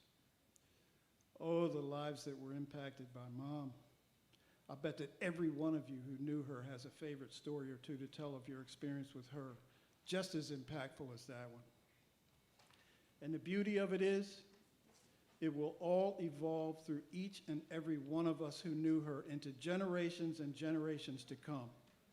We've all been passersby, witnessing the greatness of this amazing woman, who my brothers, sisters, and I are beyond blessed to call our mom. As an educator, Mom truly believed in hard work, but she made the hard things so much fun. She was so very innovative with the children in her care, who many would have given up on. Through the introduction of what might now be known as alternative development techniques, she helped her ADHD, dyslexic eldest son to become an outstanding student after he'd been diagnosed early on as learning impaired by the 7th grade. Mom's attitude was, "Oh no, you don't put my boy in a slow class." And he was out of it by grades 8 and 9. What Dad was in athletics, Mom was academically. What a pair. They passed it all on to not only their family, but also to multitudes of students who were blessed to have them as teachers in this amazing school district. Mom, like Dad, was educated at Cheney, then known as the State College. Cheney then was the go-to institution of higher learning for minority teacher training and pre-career experience in their era.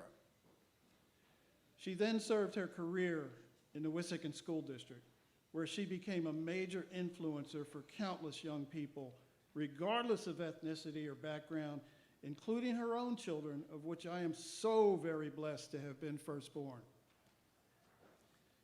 Finally, Mom firmly believed that we are all equal, and she exuded that day in and day out.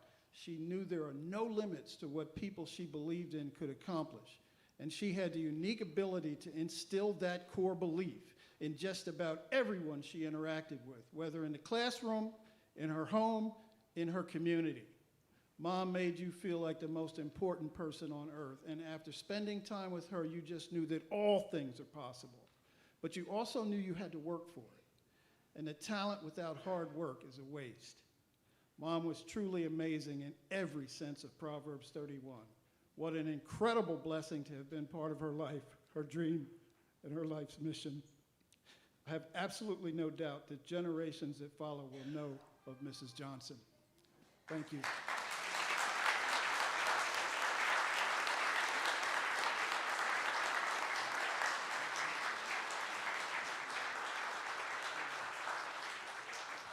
Hello. As you know, my name is Irwin Gant. Not only am I the nephew of Warren Gant, I'm also the cousin of Gary Gant. I remember Gary fondly as I was growing up, and I made one crucial mistake with Gary. If you don't know, Gary used to teach Spanish and French, and then he learned how to speak Chinese as well, as a third language. But the one mistake I made with Gary one day, I said, "Hey, cuz, how you doing?" He said, "I'm good." He said, "You know what? I want to learn Spanish and get better at that." Why did I say that? Because from that time on, the only time he would speak to me, the only thing he would say to me is in Spanish. I got so frustrated one time. I said, "Hey, cuz, let's check this out. I'm not going nowhere Spanish. I'm going to Paris." "Oh, ja, ja, ja, ja." I said, "Oh, Lord, why did I say that?" For the next 3 months, all he did was speak to me in French. So, and it's funny because now I married a woman. I met her. When I first met her, she didn't speak any Spanish. And I had a flashback to when Gary used to come over the house and only speak to me in Spanish. I'm sorry. She didn't speak any English. I'm sorry. No English. I said Spanish. But I have fond memories of Gary speaking to me in Spanish and French. Unfortunately, I'm not sure how much I learned, but it came in handy at some point. So thank you guys for doing this. I learned a lot today.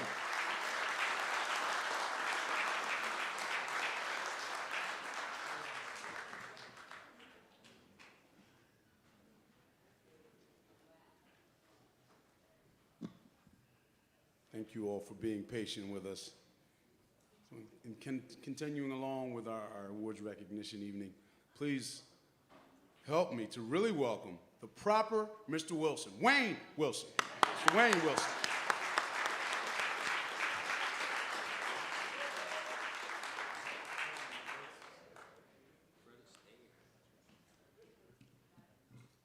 You just woke me up from my afternoon nap. I have to make this a little short. I'm not going to say too much. I'm just going to read 2 quick bios, one of Calvin and one of his son, Kyle. Calvin was a baseball fanatic. Calvin played baseball for the Amber High School Trojans under the coach Rogers. He had an impressive .442 batting average his junior season in 1954 and a .405 batting average his senior season in 1955. For his excellent play and hitting, he was awarded the Bucks Minor League batting title and the Bucks Minor League co-MVP. Amazingly, he went 2 years without a strikeout. And a very special moment, Calvin's father, William Wilson, who was working multiple jobs to support his wife and their 8 children, decided to take off to see his son Calvin play. Calvin's oldest brother, Lenny, picked up their dad and took him to the big game versus Penn to clinch the Bucks Minor title. Calvin hit a home run to propel Amherst High School to win the league title. And ironically, was only game his dad had ever attended. A Philly scout was scouting a Penn Ridge pitcher at the time, and saw Calvin's ability to hit the ball, and the scout offered him a tryout with the Phillies. At the tryout, the Phillies eventually said he was too short for first base, but they asked him to come back and try out as a pitcher his senior year. Unfortunately, a broken bone in his hand ended that opportunity.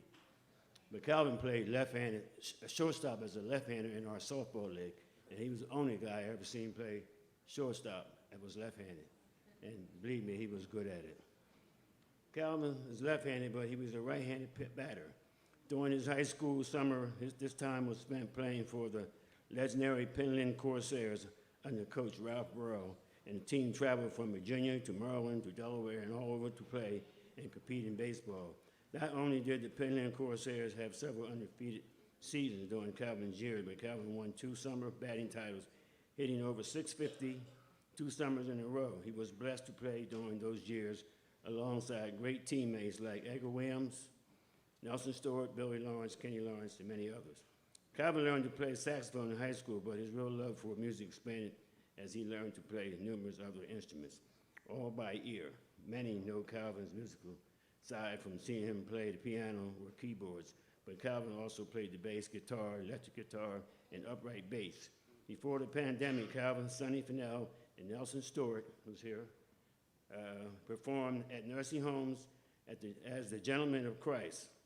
Calvin also played at funerals and family events. He played 4 years with his brother Lenny Wilson in Lenny Wilson's band called Lenny Wilson and the All-Stars Band. He and his brothers Larry and Wayne, I don't know why my name's in there, the only thing I played was the tambourine. Ding, ding. And they performed all around the tri-state area for about 14 years. And after Lenny's death, Calvin continued to run the band for 8 years. Over the last 18 years, he has played his music on Friday and Saturday nights at Restaurant Toscanos in Lansdale, bringing joy to people throughout the community. Employment and family. Calvin worked at Merck from 1959 to 69 before starting his own landscaping business, which he operated for 71 years. His brother-in-law, Joe Wood, joined him a year later. Calvin has 3 children, Chasey, Kyle, and Kimberly, 5 stepchildren, Linda, Diane, Jennifer, Nina, and Erwin, 17 grandchildren and 8 grandchildren. That's it.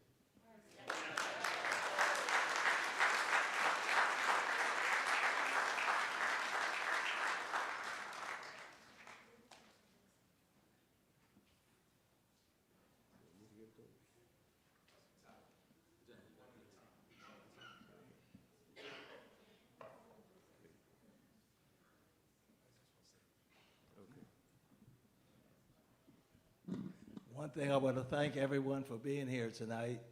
A lot of these things happened 72 years ago when I won a batting title. And it was a scout at the baseball game where we won. We won the first Ambler High School championship, and I had a 3-run homer, my only homer in my whole life of playing baseball. And it was the only game that my dad came to. So it was really an honor. And I thank this group for honoring me for this today. I'm not much of a speaker, but I tell you, I really enjoyed it. I play music, but I'm not a speaker and I'm not a singer. Thank God for that.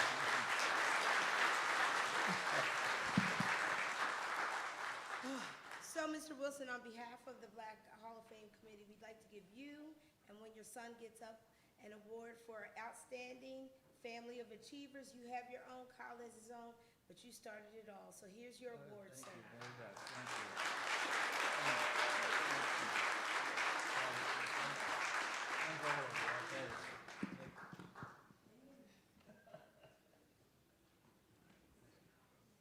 you. Okay, last but not least, Carl Wilson, the son of Calvin Wilson.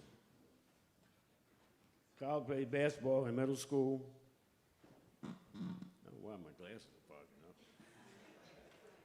And in high school, being a bit of a late bloomer, he captained the JV team for 2 years before finally becoming the captain and starting point guard for the Trojans in 1985. He guided his team through a great season and through a couple of rounds of the district playoffs as the point guard alongside his co-captain, Dwight Sweet Pea Weldon. After high school, Carl went on to play for 2 years at Susquehanna University and was part of the school's historic team that made it to the NCAA Elite Eight. He shortly after transferred to Millersboro University, where he would earn a degree in English and secondary education. Coaching, Carl began as an assistant coach at William Penn High School in York, PA, before returning to his alma mater, Wissahickon, and became the head coach in 1999.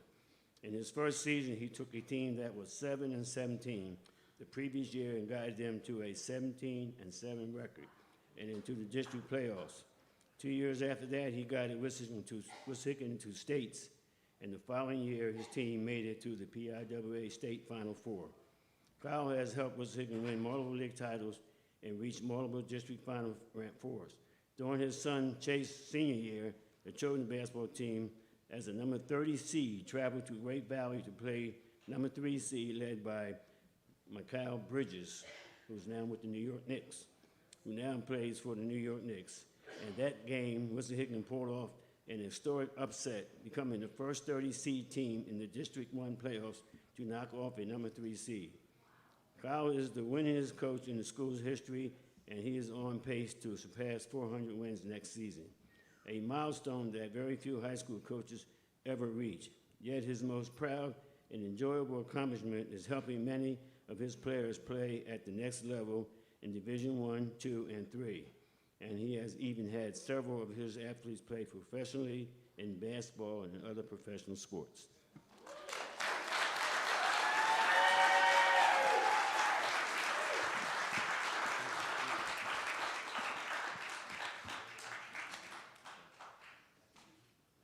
Okay, Kyle, so on behalf of the Black Hall of Fame Committee, we'd like to give you this honor to be honored with your father. I think that's a very special thing. So this is an outstanding Family of Achievers Award for you and your dad.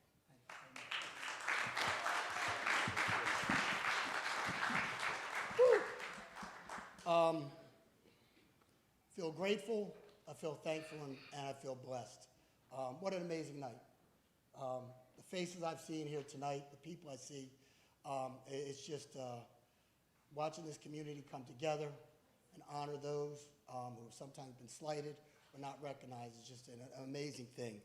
I wanted to go off the cuff, but I knew I didn't want to miss anybody because I truly do feel blessed to be up here and receive this honor along with my dad. I want to be thankful to all the players that I've coached over these years that have helped me achieve the things I have as a coach, because, and all the coaches. None of this, no achievements happen alone and without the support of others and those that inspire you. And when I think about coaches and inspiration, man, you know, seeing my Uncle Ralph here tonight, man, the number of kids over my 30 years of teaching and coaching that still come back and ask, how's Mr. Lowe? You still see Mr. Lowe. And that impact that he's had, I'm hoping I can have a small ounce of that impact to the kids I interact with every day and every year as a coach, because he's just an absolute legend. And to know that my Uncle Lloyd is being honored here tonight is also amazing. Growing up being a basketball kid, all you heard about was Wayne and Lloyd, Wayne and Lloyd. And then to hear Mr. Newman's name, okay, all you heard about was Raz Newman, okay? And growing up and watching Art's game and watching his cousin Barry with his smooth stroke, man, okay, it's some history in here tonight that I'm just amazed by. It really is. It's a blessing to be a part of this community. I also want to be thankful for my family, okay? It's a lot of sacrifice and things that go into all these teachers, all the others that are being recognized here tonight. You know the sacrifice of staying up late and grading papers, taking calls from other parents, and helping kids sometimes when you know you'd rather be sitting there helping your own kids with things. It really is a blessing, the role models that we've had before us that have done those things. I want to thank this committee. You know, what you guys have done over this last 6 years, absolutely. Absolutely. You know, being able to come and speak last year on behalf of Dwight Weldon, who couldn't be here, co-captain of mine, somebody who I was blessed to play with, and a very unselfish teammate. It's just great what you guys are doing. And I think the young lady who spoke earlier stole that thunder of talking about in these times, as we see black institutions being torn down, it's great that something like this is here to represent us, absolutely. And to thank my dad, man, I don't think there's a game I can remember, baseball, basketball, whatever it might be, even coaching, when he still comes in and sits up behind the bench, but even as a kid, man, driving his lawnmowers, whatever, parking next to the field, you know, not going home to get something to eat or do anything, but there to support and push you ahead. And it wasn't just my dad, it was aunts, uncles, family members, okay? Rolling in here tonight, seeing Jack Johnson, man, I wanted to be him when I was a kid, okay? Never seen a guy jump so high to shoot a jump shot, but there was just so much inspiration and so much that we had from this community that I just feel blessed and honored to be able here tonight and be honored. I had students often ask, you know, what means more, you know, playing as a player, being honored as a coach. And I was reading a book by Dawn Staley called Uncommon Valor, an amazing coach she is. And one of the things she started talking about her career as playing, you know, and also as a coach, and she hit on something I could never quite articulate. And she said, as a player, it's great, she said, because you're chasing your dreams and you're on your own journey.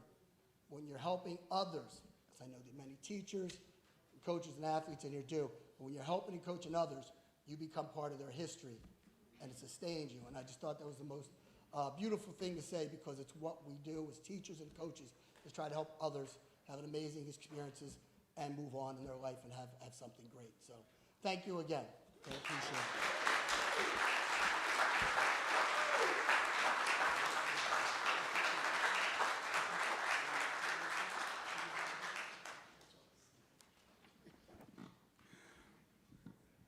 Thanks, Coach.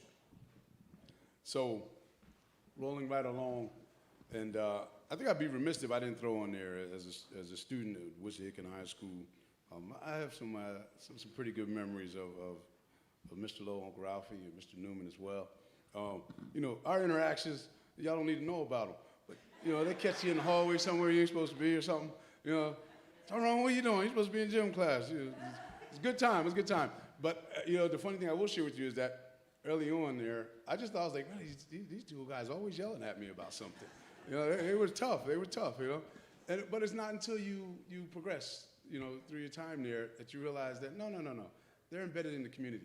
They're family. I went to school with the daughters and nephews and cousins and nieces, and I mean really family, right? And so it was actually, you began to see how cool it was that these generations were intertwined throughout the school district, which makes the relationship with Uncle Ralphie so much more special. And then Mr. Newman's children and his family members so much more special. So I thought I'd be remiss if I didn't share that. So you guys truly are loved. Mr. Newman's missed, very, very large man, always had a great smile. And you know, Uncle Ralphie, just you can talk sports, baseball, basketball, whatever you want, anytime. So always thank you for those few personal moments. Now, as we speak about Wissahickon and honoring those who've done amazing things during their time there and their time thereafter, you know, you can't have a program if you don't talk about the athletic achievements of some of the people that have come through the doors of the Wissahickon Senior High School. So in keeping in that format, please help me welcome Mr. Keith Rouse, who's going to talk about it, an amazing family member of his.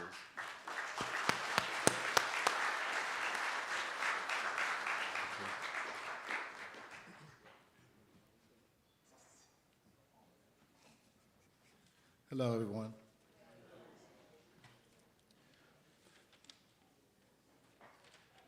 Well, we had a couple of videos we were going to show, but we had some little bit of malfunction.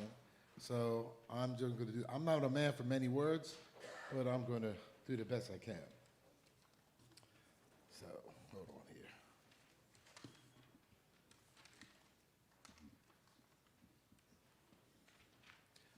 here. Okay. So I'm here to honor Mr. Steve Richard Griffiths, AKA Griff, as I know him, and being inducted to the Black Hall of Fame. I want to share a few highlights about Griff.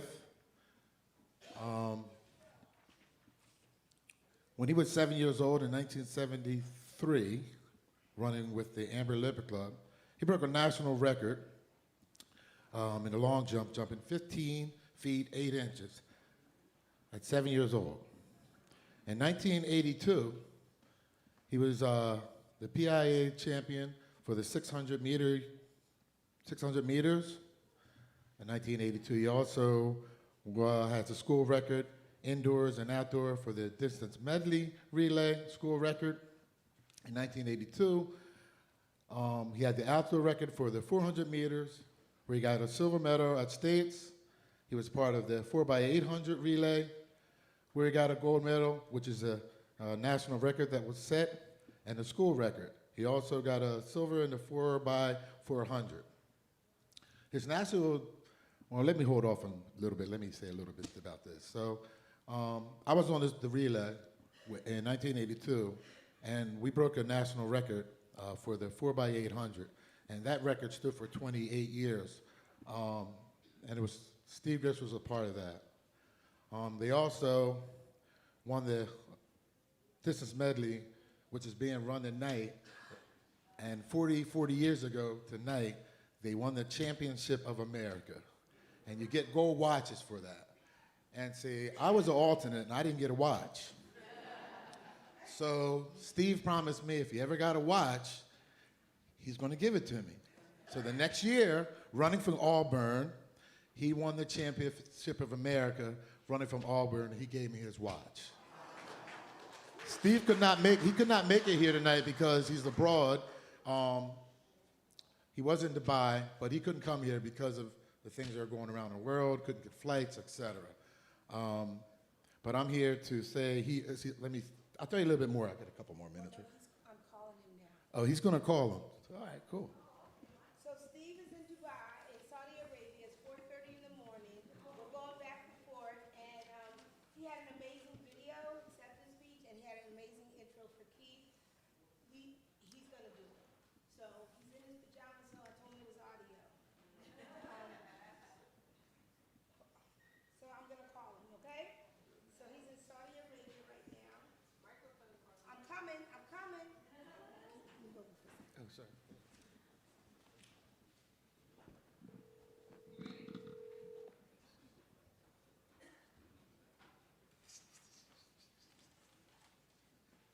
Steve, can you hear me? Hello? Yes, so you're Yeah, I have to find my speech. One moment. okay. Your acceptance speech? I said you could say whatever you want. Yeah. We understand it's 4:30 in the morning. Your mom? Okay. So go ahead. So Steve, on behalf of the Black Hall of Fame Committee, we are honoring you tonight with an outstanding athletic achievement for all of your accomplishments in Wissahickon, after Wissahickon, and as a grown man. Do you accept the award, sir? Thank you very much. Yes, I do. Just a few words. I'll repeat what was going to be on the video. Over 50 years ago, our family immigrated from Jamaica, and God blessed us with being part of the community there. And you have all accepted us as one of our own, one of your own. And I accept this on behalf of my family, and any good, any accomplishment I have done could not have happened without the love of my family, but also a community that has encouraged and supported me and many others my whole life. A community where we call home, where the deceased father and brother chose to be buried, where my mother at some point will choose to be also be buried. It's with humble heart that I accept this award. Thank you so much. Thank you, Steve. We'll help your mom. Get Steve's mom. So Steve's mom is here. Mrs. Griffin, to accept the award. Come on up. Steve, you can see us online, right? Okay. Thank you for being a trooper. All right, Mrs. Griffin, please. That's a problem. Things happen. So, Mrs. Griffin, on behalf of the Wissahickon Alumni Association Hall of Fame Committee, we want to honor your son through you and accepting this award. So we're grateful that you're here. Amen. Would you like to say anything? You sure? Thank you so much. All right, so we also had a video of Steve introducing Keith. So you ready? You want to do that as well, sir? Okay, so I'll introduce Keith? Yes, go ahead. Okay, all right. Can you hear me? Well, first of all, welcome, and things happen, so I made this impromptu and so forth. What I say was Keith started competing in track at age 13 under legendary coach Larry Wilson. In 8th and 9th grades, he ran fantastic times for his age in the half mile and the mile, as fast as a little over 2 minutes and a half a mile, and as low as 4 minutes, 21 seconds in a mile, becoming one of the great young prospects in the Philadelphia area. In high school, he was part of the most dominant era of Wissahickon track in 1982. He eventually ended up as a pivotal member of track teams that won the Bucksmont League in districts and cross country, as well as a state championship, indoors and outdoors. Individually, he was top 4 in the district, top 8 in the state as a miler, and his time at states would still be good enough for the finals more than 44 years later. His crowning achievement was being part of a national record-setting 4x800 relay team. He carried on this track life at Kutztown, setting school standards in the steeplechase, a record that is still top 10 there, and a pivotal part of another championship side. In life, he has always been a leader, a founding member of Philadelphia Phi fraternity at Kutztown. He played saxophone since school, being part of bands. He was a member of the Black Student Union in high school and college, where he's a first-generation college grad with a Bachelor of Fine Arts in Communications and Design. He currently works as a contracting officer with the federal government, as well as side type of businesses, DJing, and a wonderful father to 2 children. Keith and I have known each other since first grade at Madison Avenue. We have been roommates, and it would be wrong for me to say he's a friend because our relationship is best described as family. His family and mine, those in attendance, we have known each other for decades. He's a man I admire, I love dearly. He's a valued Christian member of our local family here. This honor is well-deserved, it's long overdue, and I wouldn't have done this ceremony without Keith being by my side, either in person or half a globe away.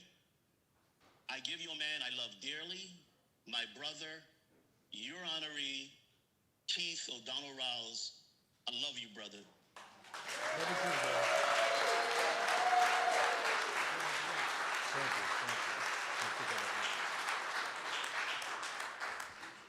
Wow. First of all, I want to thank God for allowing for me to be here tonight and present this award. Wow. I don't have any words. I just want to say thank you, and I'm proud to be inducted. Thank you.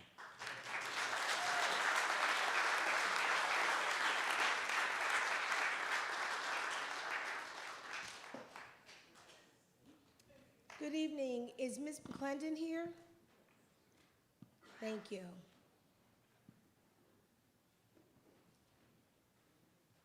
Ms. Joyce McClendon is going to introduce our next honoree. Thank you so much. Ms. Ledley? Ms. Ledley?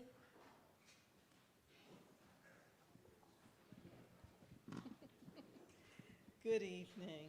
It's a pleasure to be here.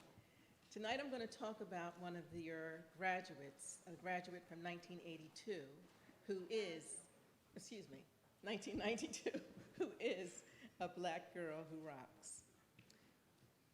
Nakia Jones Tate, a 1992 graduate of Wissahickon Senior High, finishing in the top percentile of her graduating class. Keeping with that excellence, she went on to graduate from Cheyney University in 1998 as a class valedictorian, graduating summa cum laude. Then in 2007, she earned her dual master's in education and educational leadership from Eastern University. She's an educated lady. She's known to her friends and family as Nikki, and she's been very supported by her mother and her close friends. Her mother is Miriam. Her sisters, Gina and Salima, have supported her, championed her, and encouraged her to follow and live her passion for academics. Now, let's think about the academics. She had, recognizing her passion and recognizing her call to teach, in 1998, she began her first assignment as a first grade teacher at Sinclair Elementary School in the Baltimore City School District. She went on to strengthen her skills of educating and inspiring when she returned to Pennsylvania to teach in the Colonial School District beginning in the year 2000. After a brief break to start her family, which she started with her high school sweetheart, whom she currently keeps around. Nikki is the mother of 3 children, Nia, Tyler, and Tyson, and most excitingly, grandmom to Kinsley and Giovanni. In 2004, she accepted a position at the Norristown School District. I believe she started there as a first grade teacher, kindergarten teacher. But very, very soon, they recognized her competence, her leadership, and her passion, and tapped her to become assistant principal at Eisenhower Middle School. And so she did that for a few years. That was 2004. Then in 2008, I had an opportunity to tap her on the shoulder and invite her to the Council Rock School District, where I was a director of elementary education, and ask her to lead one of our elementary schools. She went through a rigorous process, because she was going to be the only person of color at the elementary level as an administrator. So.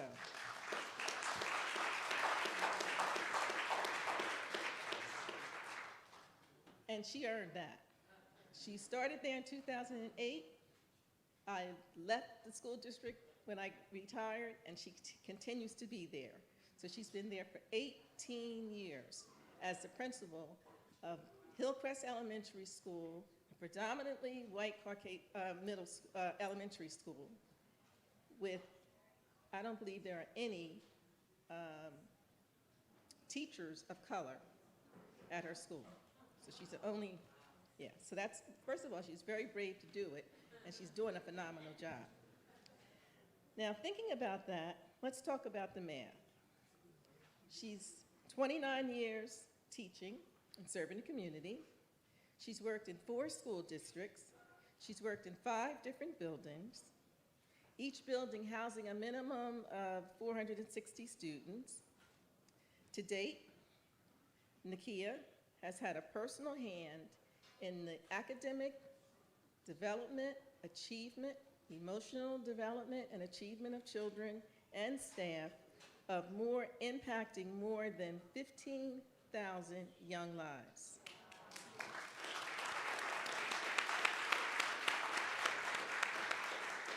With that, it's my honor to present the 2026 Wissahickon Alumni Association Black Girls Rock Award to Nakia Jones Tate.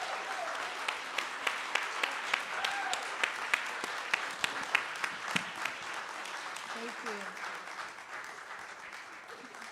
So we have a tradition here. Miss Ledley was a former Black Girls Rock, and we have T-shirts made. Nakia, you're going to get this T-shirt that she's wearing. And as a former Black Girl Rock honoree, she's handing you your award this year. So Miss Ledley, please. I just want to say that I am so proud. When she gave me this about a minute and a half ago and told me I had to present it, I'm like, no. When I looked on and saw your name, I'm so proud of you. I grew up with your mom, of course you know that. I'm about 30 minutes older than her, though. But I'm so proud of you. I've heard nothing but great things. You're going to cherish this for the rest of your life. Here you are.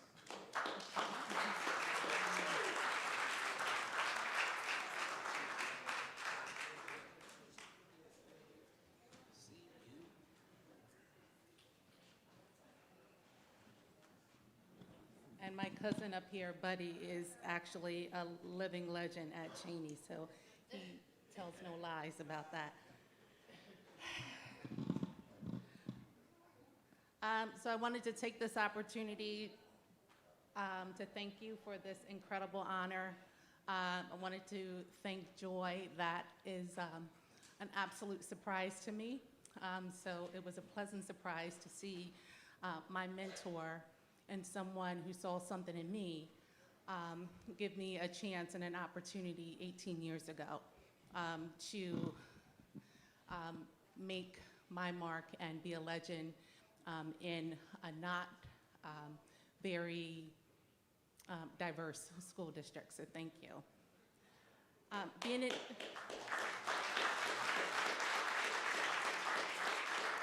Being inducted into the Wissahickon Alumni Association Black Hall of Fame truly means so much to me. I'm humbled and I'm grateful for this honor. Although I didn't enroll in Wissahickon until my junior year, the moment I entered into this overwhelmingly large building, it immediately felt like home. That was largely due to the lasting friendships that I instantly formed. Friends like Alicia Thompson, Sandy Johnson, Nisha Sanders, Keisha Johnson, Becky Lowe, you're here. Hi, Becky. And Selena Gaskins, may she rest in peace. They made me feel like I had been a part of this community for a lifetime. It was Wissahickon where I also met this very persistent senior named Tyrone.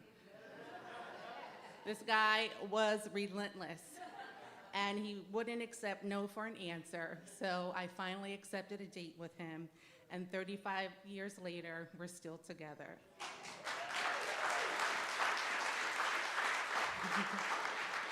Married with 3 beautiful children and 2 grandchildren. Also, I wanted to acknowledge that there were many teachers who saw something in me and helped shape the person that I am today. Teachers like Mrs. McLaughlin, Mr. Lowe, Mr. Newman, and Mrs. Lee. Mrs. McLaughlin reminded me that girls run the world, way before Beyonce made it our anthem. Mr. Lowe, Mr. Newman, and Mrs. Lee showed me that representation mattered. Mrs. Lee always pushed me to the fullest potential and reminded me that I could do anything. But one teacher who made the biggest impact on me was Senora Romero. She was my Spanish teacher. And she told me that growing up, children called her Jirafe, which is giraffe in Spanish, because she was so tall. So she told me to stand tall. And she said to me, Nakia, would you rather be a sample-size box of caramels or a full-size box of caramels? And obviously, like, who wouldn't want to be the full-size box? So from that moment, well, she told me that I was beautiful and that my height was a gift and that I should never be ashamed of it. So from that moment on, I walked a little taller. I don't have problem wearing heels anymore. And I walked a little taller every time I entered into a room.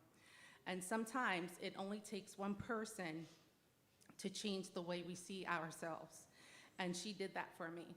And in fact, Each of the teachers that I mentioned tonight had a part in how I saw myself and how I showed up for myself and others in the future. 34 years later, I remind female students that we definitely run the world. I serve as representation for those few students who look like me in my school and my district. I encourage students to be the best they can be. I take the shy student who wants to disappear in a room full of people and remind them that they are amazing and they deserve to shine their light. Although education wasn't my first career choice, I quickly realized that it was the path that I was destined for. Thank you again to the Black Alumni Association for this honor, acknowledging that I am Black Girl Magic.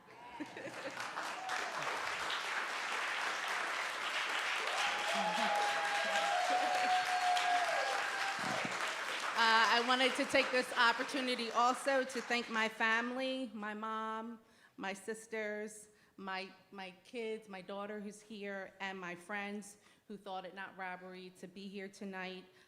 Also some who traveled very far to join us tonight. My sister traveled from Texas. I'm so grateful and even more grateful for the people at Wissahickon who helped me feel seen, valued, heard, and most importantly, feel like home. Thank you.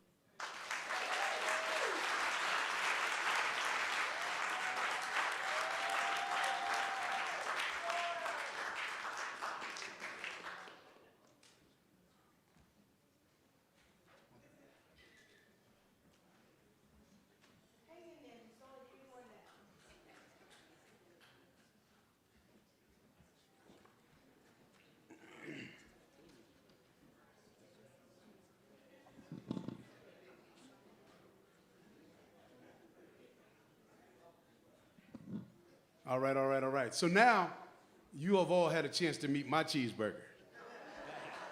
My cheeseburger, we do it in Spain, Germany, and in a couple of weeks, where we going?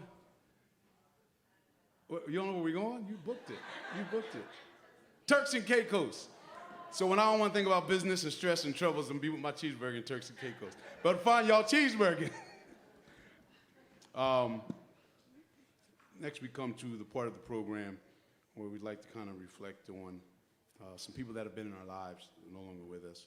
And my sister, my friend Carmina, is going to come up to talk about someone who's going to help us do that.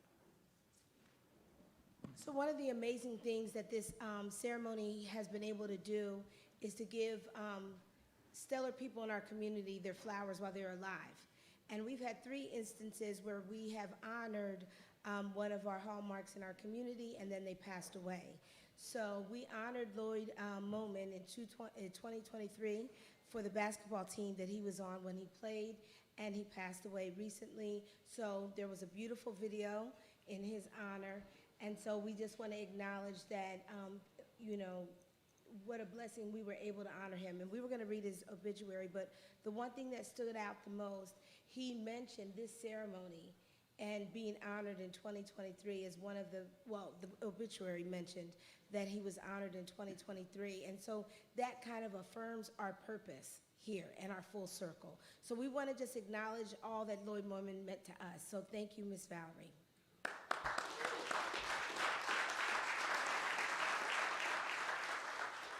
We had a beautiful picture, but our next honoree, we have designated him as our heavenly hometown fan favorite, Sean Waples, and his brother Robert Waples is here to introduce him. He had a video, we aren't able to see it, we'll make sure you get it. Could you please come up, Doozy? We're gonna honor Sean Waples as our heavenly hometown fan favorite.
bit of faces in here tonight.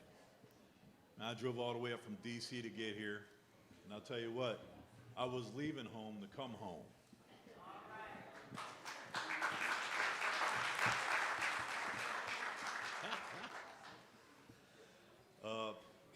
For those of you that don't know me, my name is Robert Waples. I am known affectionately as Doozy, or Sean Waples' oldest brother. I'm here as a family member to accept Sean's award on behalf of my family. And I would like to thank the distinguished members of the committee, Mr. Lamar Buddy Epps, the Master of Ceremonies, Tyrone Tate, Mr. Malcolm Day, Ms. Carmina Taylor, and Mr. Sean Lowe, who's not here tonight, but always thinking about Sean. I would also like to thank Sean's mother, Mrs. Sandra Waples, my mother, and all the past and present inductees, everybody, okay? My question is how do you describe somebody who has had such a profound impact in your life like Sean did on so many of ours? I'll try to do the best that I can without taking up too much of your time. A lot of people don't know this, but Sean had to be talked into playing basketball while he was at Wissahickon. And it wasn't until his junior year of high school that he decided to put the uniform on and hit the court. So he was in his junior year at 7 feet tall before he decided to put the uniform on and play basketball for Wissahickon. He immediately had an impact. And I've looked up, because the stats are kind of fuzzy trying to pull his stats from Wissahickon, but I do know that, sorry, there's a fly there. I have a thing about flies. Hold on a split second, I kind of lost my place. Sean immediately had an impact, and his very first words to the family at the dinner table when he decided that he wanted to play ball was that he was going to try to knock Kobe Bryant's name down a couple of pegs. All right, that was his goal. He played against Kobe several times in high school. Everyone knows that, Wissahickon plays Lower Marion in the Triangle Tournament every now and then, at least they used to. And so that was his goal. He wanted to try to knock Kobe back a little bit. Well, the following year, in 1997, Kobe declared for the draft, and Sean was standing there at the table like, well, I guess I failed at my goal. But here's where things start to get interesting. Sean only played 2 years for Wissahickon, but he had enough of an impact here at Wissahickon that he received a 4-year scholarship to a private university named Widener University. So in those 2 years, he must have had some sort of positive impact. So after he graduated in 1996 from Widener, he landed in the NCAA Mid-Atlantic Conference and took it by storm. That year, his freshman year, they won the MAC Conference Division III championship. One of the Inquirer reporters asked him, "How did you become so good at blocking shots?" And Sean simply answered, "My high school coach saw something in me that I didn't see in myself.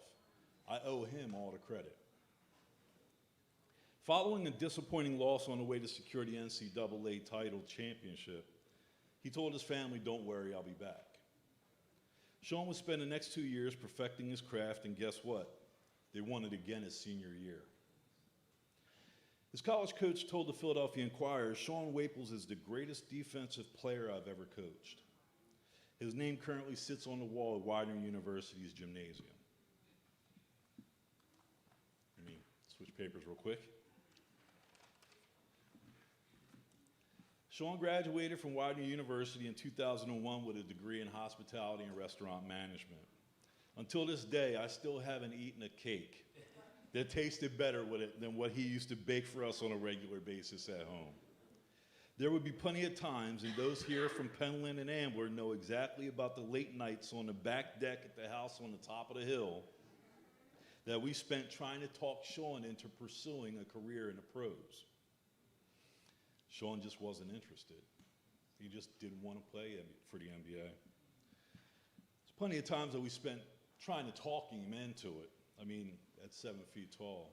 I mean, just a nasty jump shot. Hey, come on, dude. I mean, earn a paycheck doing something. So, who doesn't remember when Sean hit that jump shot in Buddy Epps' basketball league here in Penn sending Norristown packing in the championship game?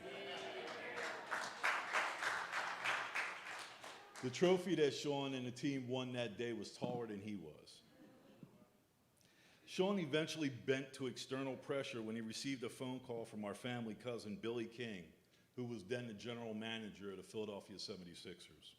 If you guys remember, that was the year that they had built that team that went and played Kobe and Shaq with Allen Iverson and the rest of the boys. And Billy had a direct hand in that. So he calls up Sean one day and says, "We want you to come down and try out for the team." Sean again had to be talked into it, almost threatened to go down and try out and, you know, see what the Sixers have to say. They invited him back for a second tryout. After a second tryout and the conclusion, they decided to fly into Los Angeles to play in the NBA's developmental league, which was just starting up for the first time that year. When he got out there to Los Angeles, he landed, and I'm not really sure, but I think his roommate ended up getting drafted into the NBA. I remember having a phone call with Sean before he got on the plane because the Twin Towers were still smoking and my Special Forces unit had just got spun up and I was getting on a plane headed to Afghanistan.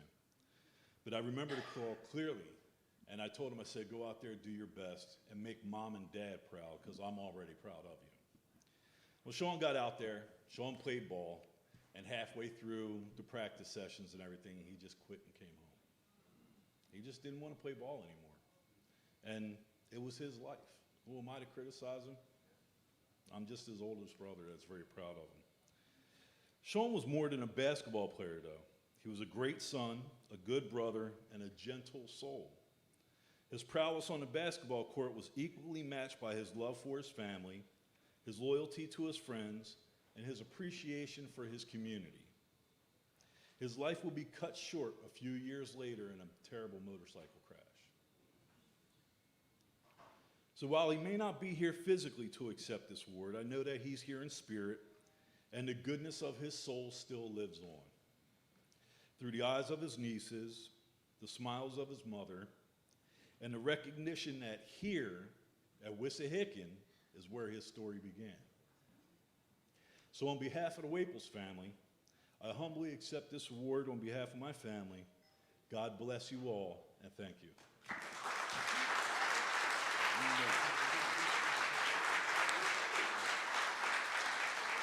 I gotta make it official.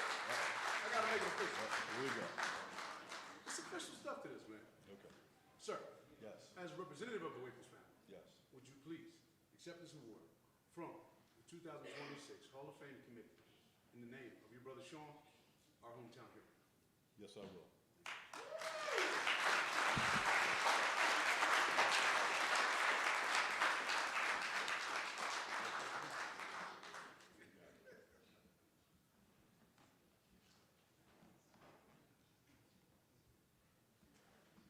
All right, everybody, thanks a lot for being with us. I know it's been a pretty long program, but it's a lot of love, a lot of energy. All of it, I hope, to everybody is worth the while. I mean, we could be doing so many different things with our life, and for us to be here tonight is extra special.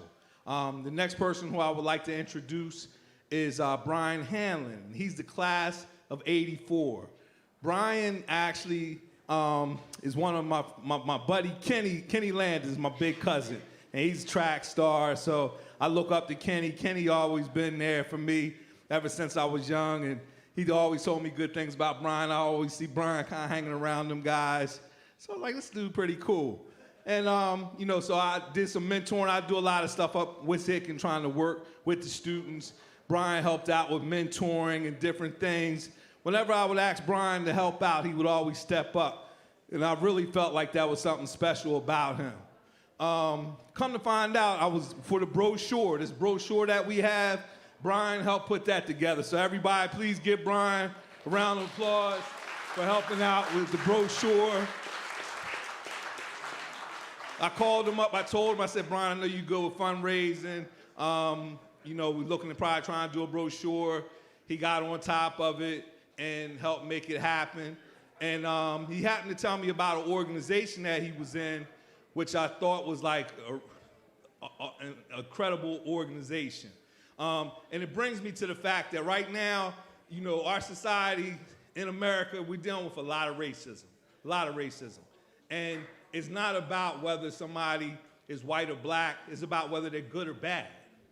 And for us to have brothers of color, whether they're white, whether they're black, but they're true brothers and they care about us, that's what we love. And we've been blessed at Wissahickon to experience that. Wissahickon is one of the few places. When I went and moved from Wissahickon, went to Baltimore, went to different places, I didn't see as much integration. I didn't see as much diversity. You know, me going to Wissahickon made me realize that one day I was gonna have a real big house because I hung around rich friends that had big houses. And I was like, well, if they got a big house, I'm gonna have a big house. None of that type of stuff is possible without being around people like that, without getting to understand them. And I want Brian to talk a little bit about, Brian also represents the past honoree of All Lives Matter. And our All Lives Matter represents people that basically are stellar people in our community that do not, it doesn't matter what color they are, they're part of our community. And Brian's one of our past recipients, but he's also going to talk about the program that he's in now, which I find to be an amazing program. And without any more said, Brian, come on up.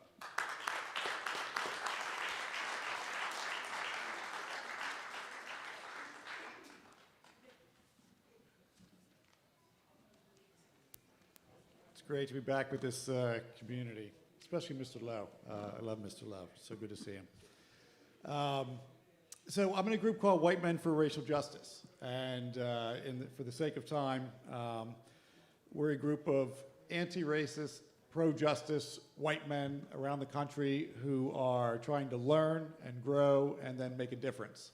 And working with our colleagues around the country, we've been tasked to, one, go find your people, meaning white guys listen to white guys, that's about it. So go find your people and then get off the porch and do something about it. So that's what we're doing. We want you to know that there are over 800 guys around the country and growing rapidly, trying to make a difference in their communities and all around the country. Our latest campaign is We Can Handle the Truth.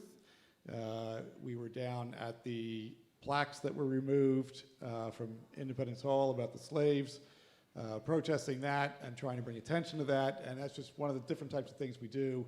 So we just wanted you to know that there are people out there that are trying to make the world a better place, because it's not just better for your community, it's better for all of us. And you guys have shown us the way and how to do it. So thank you.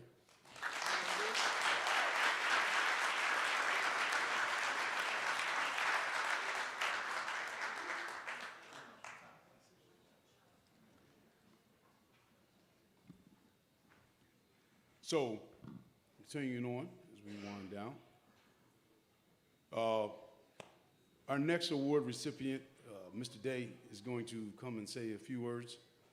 But again, as we've already articulated from the beginning of this program, we all have relationships and connections to everyone that has been in this room. So I had to just say something really briefly about the next gentleman that's coming up. We can talk about white guys and black guys. We can talk about racism. It's displayed on Instagram, TikTok, or the news at some level or another every day. But this particular guy who's going to come up, who's going to be acknowledged this evening, was my positional coach. He's old, because I'm old. He was my positional coach my senior year at Wissahickon. I was a defensive end, outside linebacker. He was my coach. And you know, I probably had some aggression in me that I just didn't know how to bring to the forefront. And I can tell you that he was the guy who showed me how to do that. So I had a good time on Friday nights in the Wissahickon field. And it was because of him. You know, he looked me in my eyes and he would say, hey, tighten up, follow directions, learn the plays, go get them.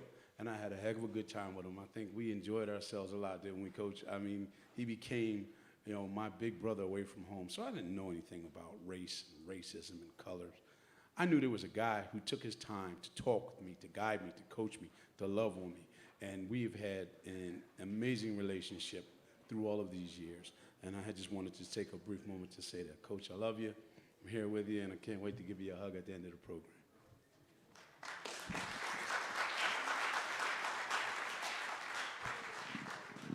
The next awardee is going to be for the All Lives Matter, and Tim Miller is going to be the recipient of that. He's the class of '88. Few things about Tim. Tim's my classmate, so we both were attended school together, known each other since we've been teenagers, hung at each other's house. His mom, dad, best people ever, really great people. Family, great. Just always been super positive, man. Tim's the type of person who, he would always say to me, you're gonna get what you deserve, and he truly meant that. And I believe the same thing for him, and I think that's why we both lived to see very successful lives so far. And one of the beautiful things about Tim is that he has a really, really good heart, and that shows up. And people know that. That's probably why he's doing well with his hypnosis and the different things that he chooses to do, because he is sincere and genuine about that. So without further ado, please come up for your award, Mr. Miller.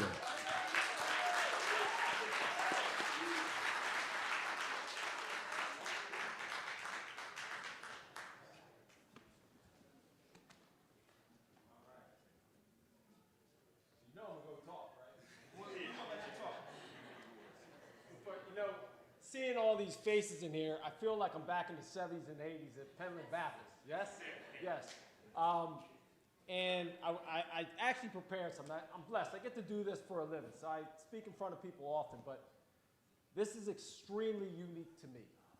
And I want to tell you a quick story. I just thought about it sitting there. I was blessed. I got to go to Temple to play football. And it was our freshmen, the upperclassmen, they do the hazing thing, right? So I'm in my room, I'm like, what the heck? I'm going to have to show up, right? Until the word got.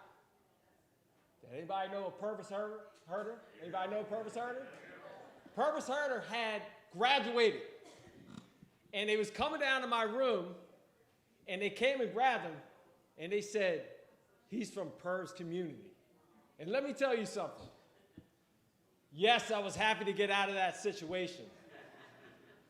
But to have a guy like Purvis Herder consider me part of the community. So today, this honor, I stand here, and why it was so important that I be here is it really, truly isn't about me. It's about a group of incredible people, many that aren't here with us, that just poured love into me. And it gave me such a unique perspective in life, that many don't get to have. I've seen the good in white people. I've seen the good in black people. I live in a black country. I live in the Bahamas. All right, so I'm a minority. So get off my back, all right? But it was very important to me to try to capture the emotion that you see in a Kyle Wilson's. That's an emotion of a Penland Ambler emotion, an emotion of love. That's where that comes from. So I wanted to put together just a quick poem. Buddy wrote it. Let's give it up for Buddy for being on time. So now, when I say this community is so important to me, and they're going to get upset with me for saying this, but if everybody could look around right here, I have my son. Raise your hand, the one son. The favorite sons, yeah. And my daughter. My family doesn't exist without you. Plain and simple. And there's nothing more important to me in my world than my family. And it's because of you is why. And I carry that with me every place that I go. It is a part of me. I can't separate it from me. It is a part of who I am. So I'm going to try do better than Coach Wilson in breaking down. And God forbid a white fella to come into a black church and play some music. But I'm going to play some music to this. Is that all right? So I have my son, right? We brought our own technology because I just had a feeling, Bud, that your technology wasn't going to be working. But I got a little Bluetooth speaker over there. We good to go? All right, so if you bear with me a little bit. Pick up the phone, turn on the light. The world is heavy, holding its breath tonight. Suffocating in a climate of have to and fear, where the lines are drawn deep and the vision isn't clear. But I don't recognize that world. I see a different view because I was raised on a grace that is honest and true. It started at home where the first seeds were sown to my mom and my dad, the greatest love that I've been shown. I was a white kid in Penland with a lot to pursue, but I never felt like an outsider in the eyes of many of you. While the country was screaming, you stood miles apart by leading with a grace that was written on the heart. I think of the porches, I think of the grace, I think of the school field, our gathering place. I think of the generations that stood in the gap through the 50s and 60s, redrawing the map.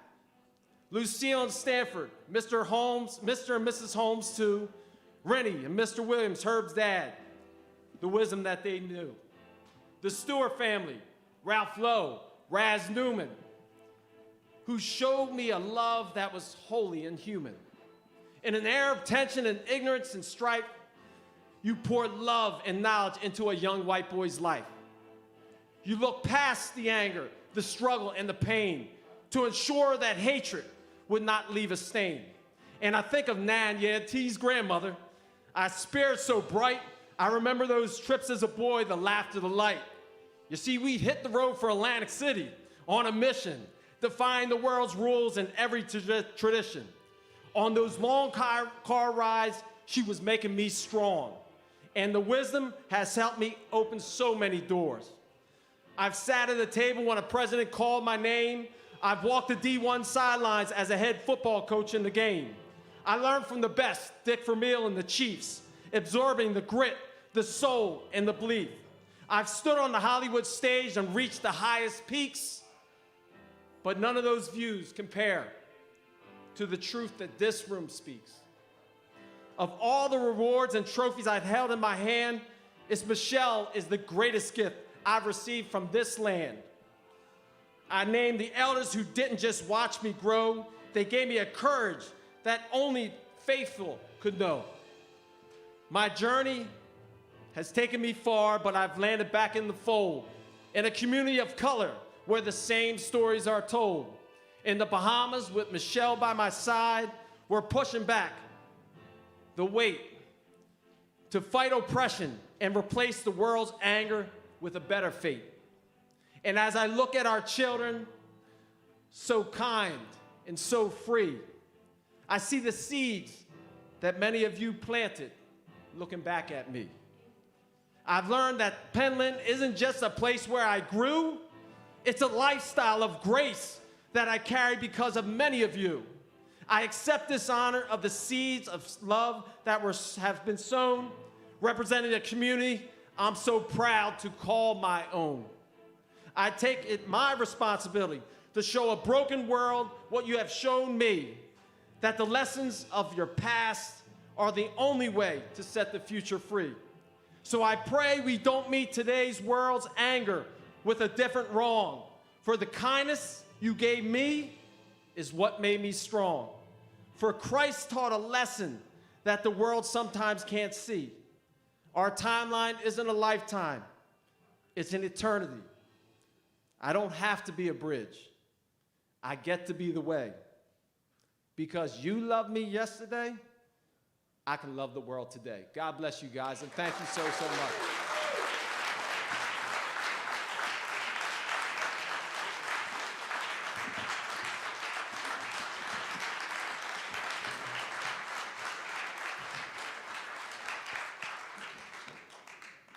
Thank you, brother.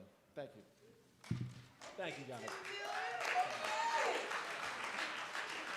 I was scared to death Carmine was going to get me, so just thank you. No. All right, here's the last award. Listen, every year when we get our nominations, and we need pictures and we need things to embellish the presentation, there's only one person, early in the morning, late at night, every day, weekends, that never fails to provide what I need. And so I feel so bad you guys couldn't see the presentation, but none of it would be possible without Chris. But let me tell you something about Chris Nelson as well. He's a graduate of 1989. He has been at Wissahickon in the custodial department for over 30 years. And when he reached his milestone, they gave him an unlimited pass to go to games for like the rest of his life. Like, what is that about? And so, Chris, we could not be who we are without you every year, every month, every day, every time that I call you, and you provide us the historical, pictorial picture of who we are today, what we were, how do we appreciate it. We could not do it without you. Chris is probably going to retire soon, so we wanted to make sure we give you your flowers now and just tell you how exceptional you are to us for the Ultimate Alumni Award for the Black Hall of Fame. Please come up, Chris Nelson.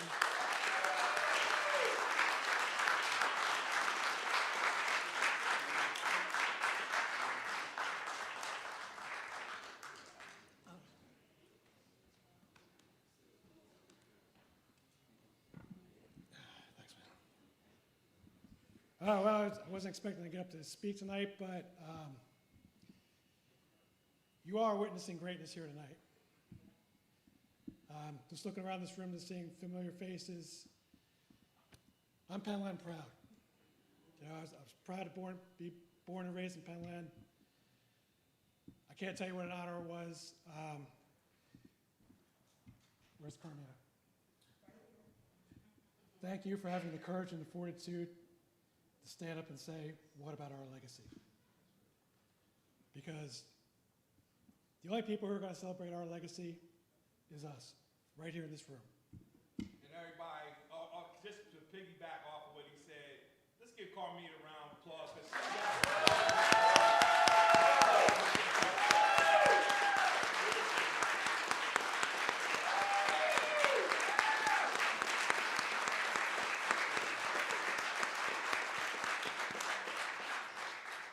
My contribution to this is okay, priceless. And yeah, some people in Wissahickon call me an institution. I might correct them and say I belong in one, but I'm deeply honored to be a part of this every year. And all I can say is thank you. Thank you.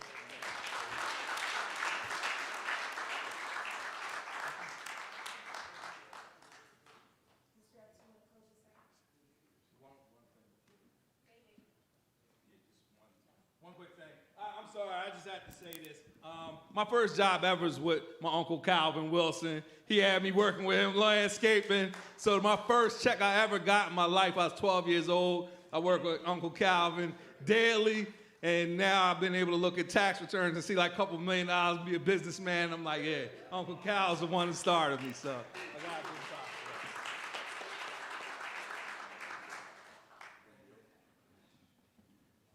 that. Ladies and gentlemen, we thank you all for hanging out with us this evening. It has been fun, a little warm, but fun. And so with that, my part here this evening is finished. I want to bring up the committee for the Wissahickon Black Hall of Fame. Carmina, Malcolm, Sean is unable to be with us this evening, and of course, the true hometown hero, Buddy Lamar Epps.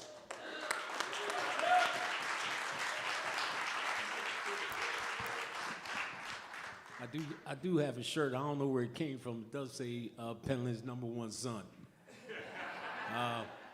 Growing up in Penland was, I tell everybody, that was the greatest ever. Aunt Rita, I had her for 2nd and 4th grade. Everybody that knows Uncle Buddy, he was a pretty rough guy, but I was one of the only ones allowed to walk in his house, you know? And I like to invite everyone to the Legion upstairs. We have food.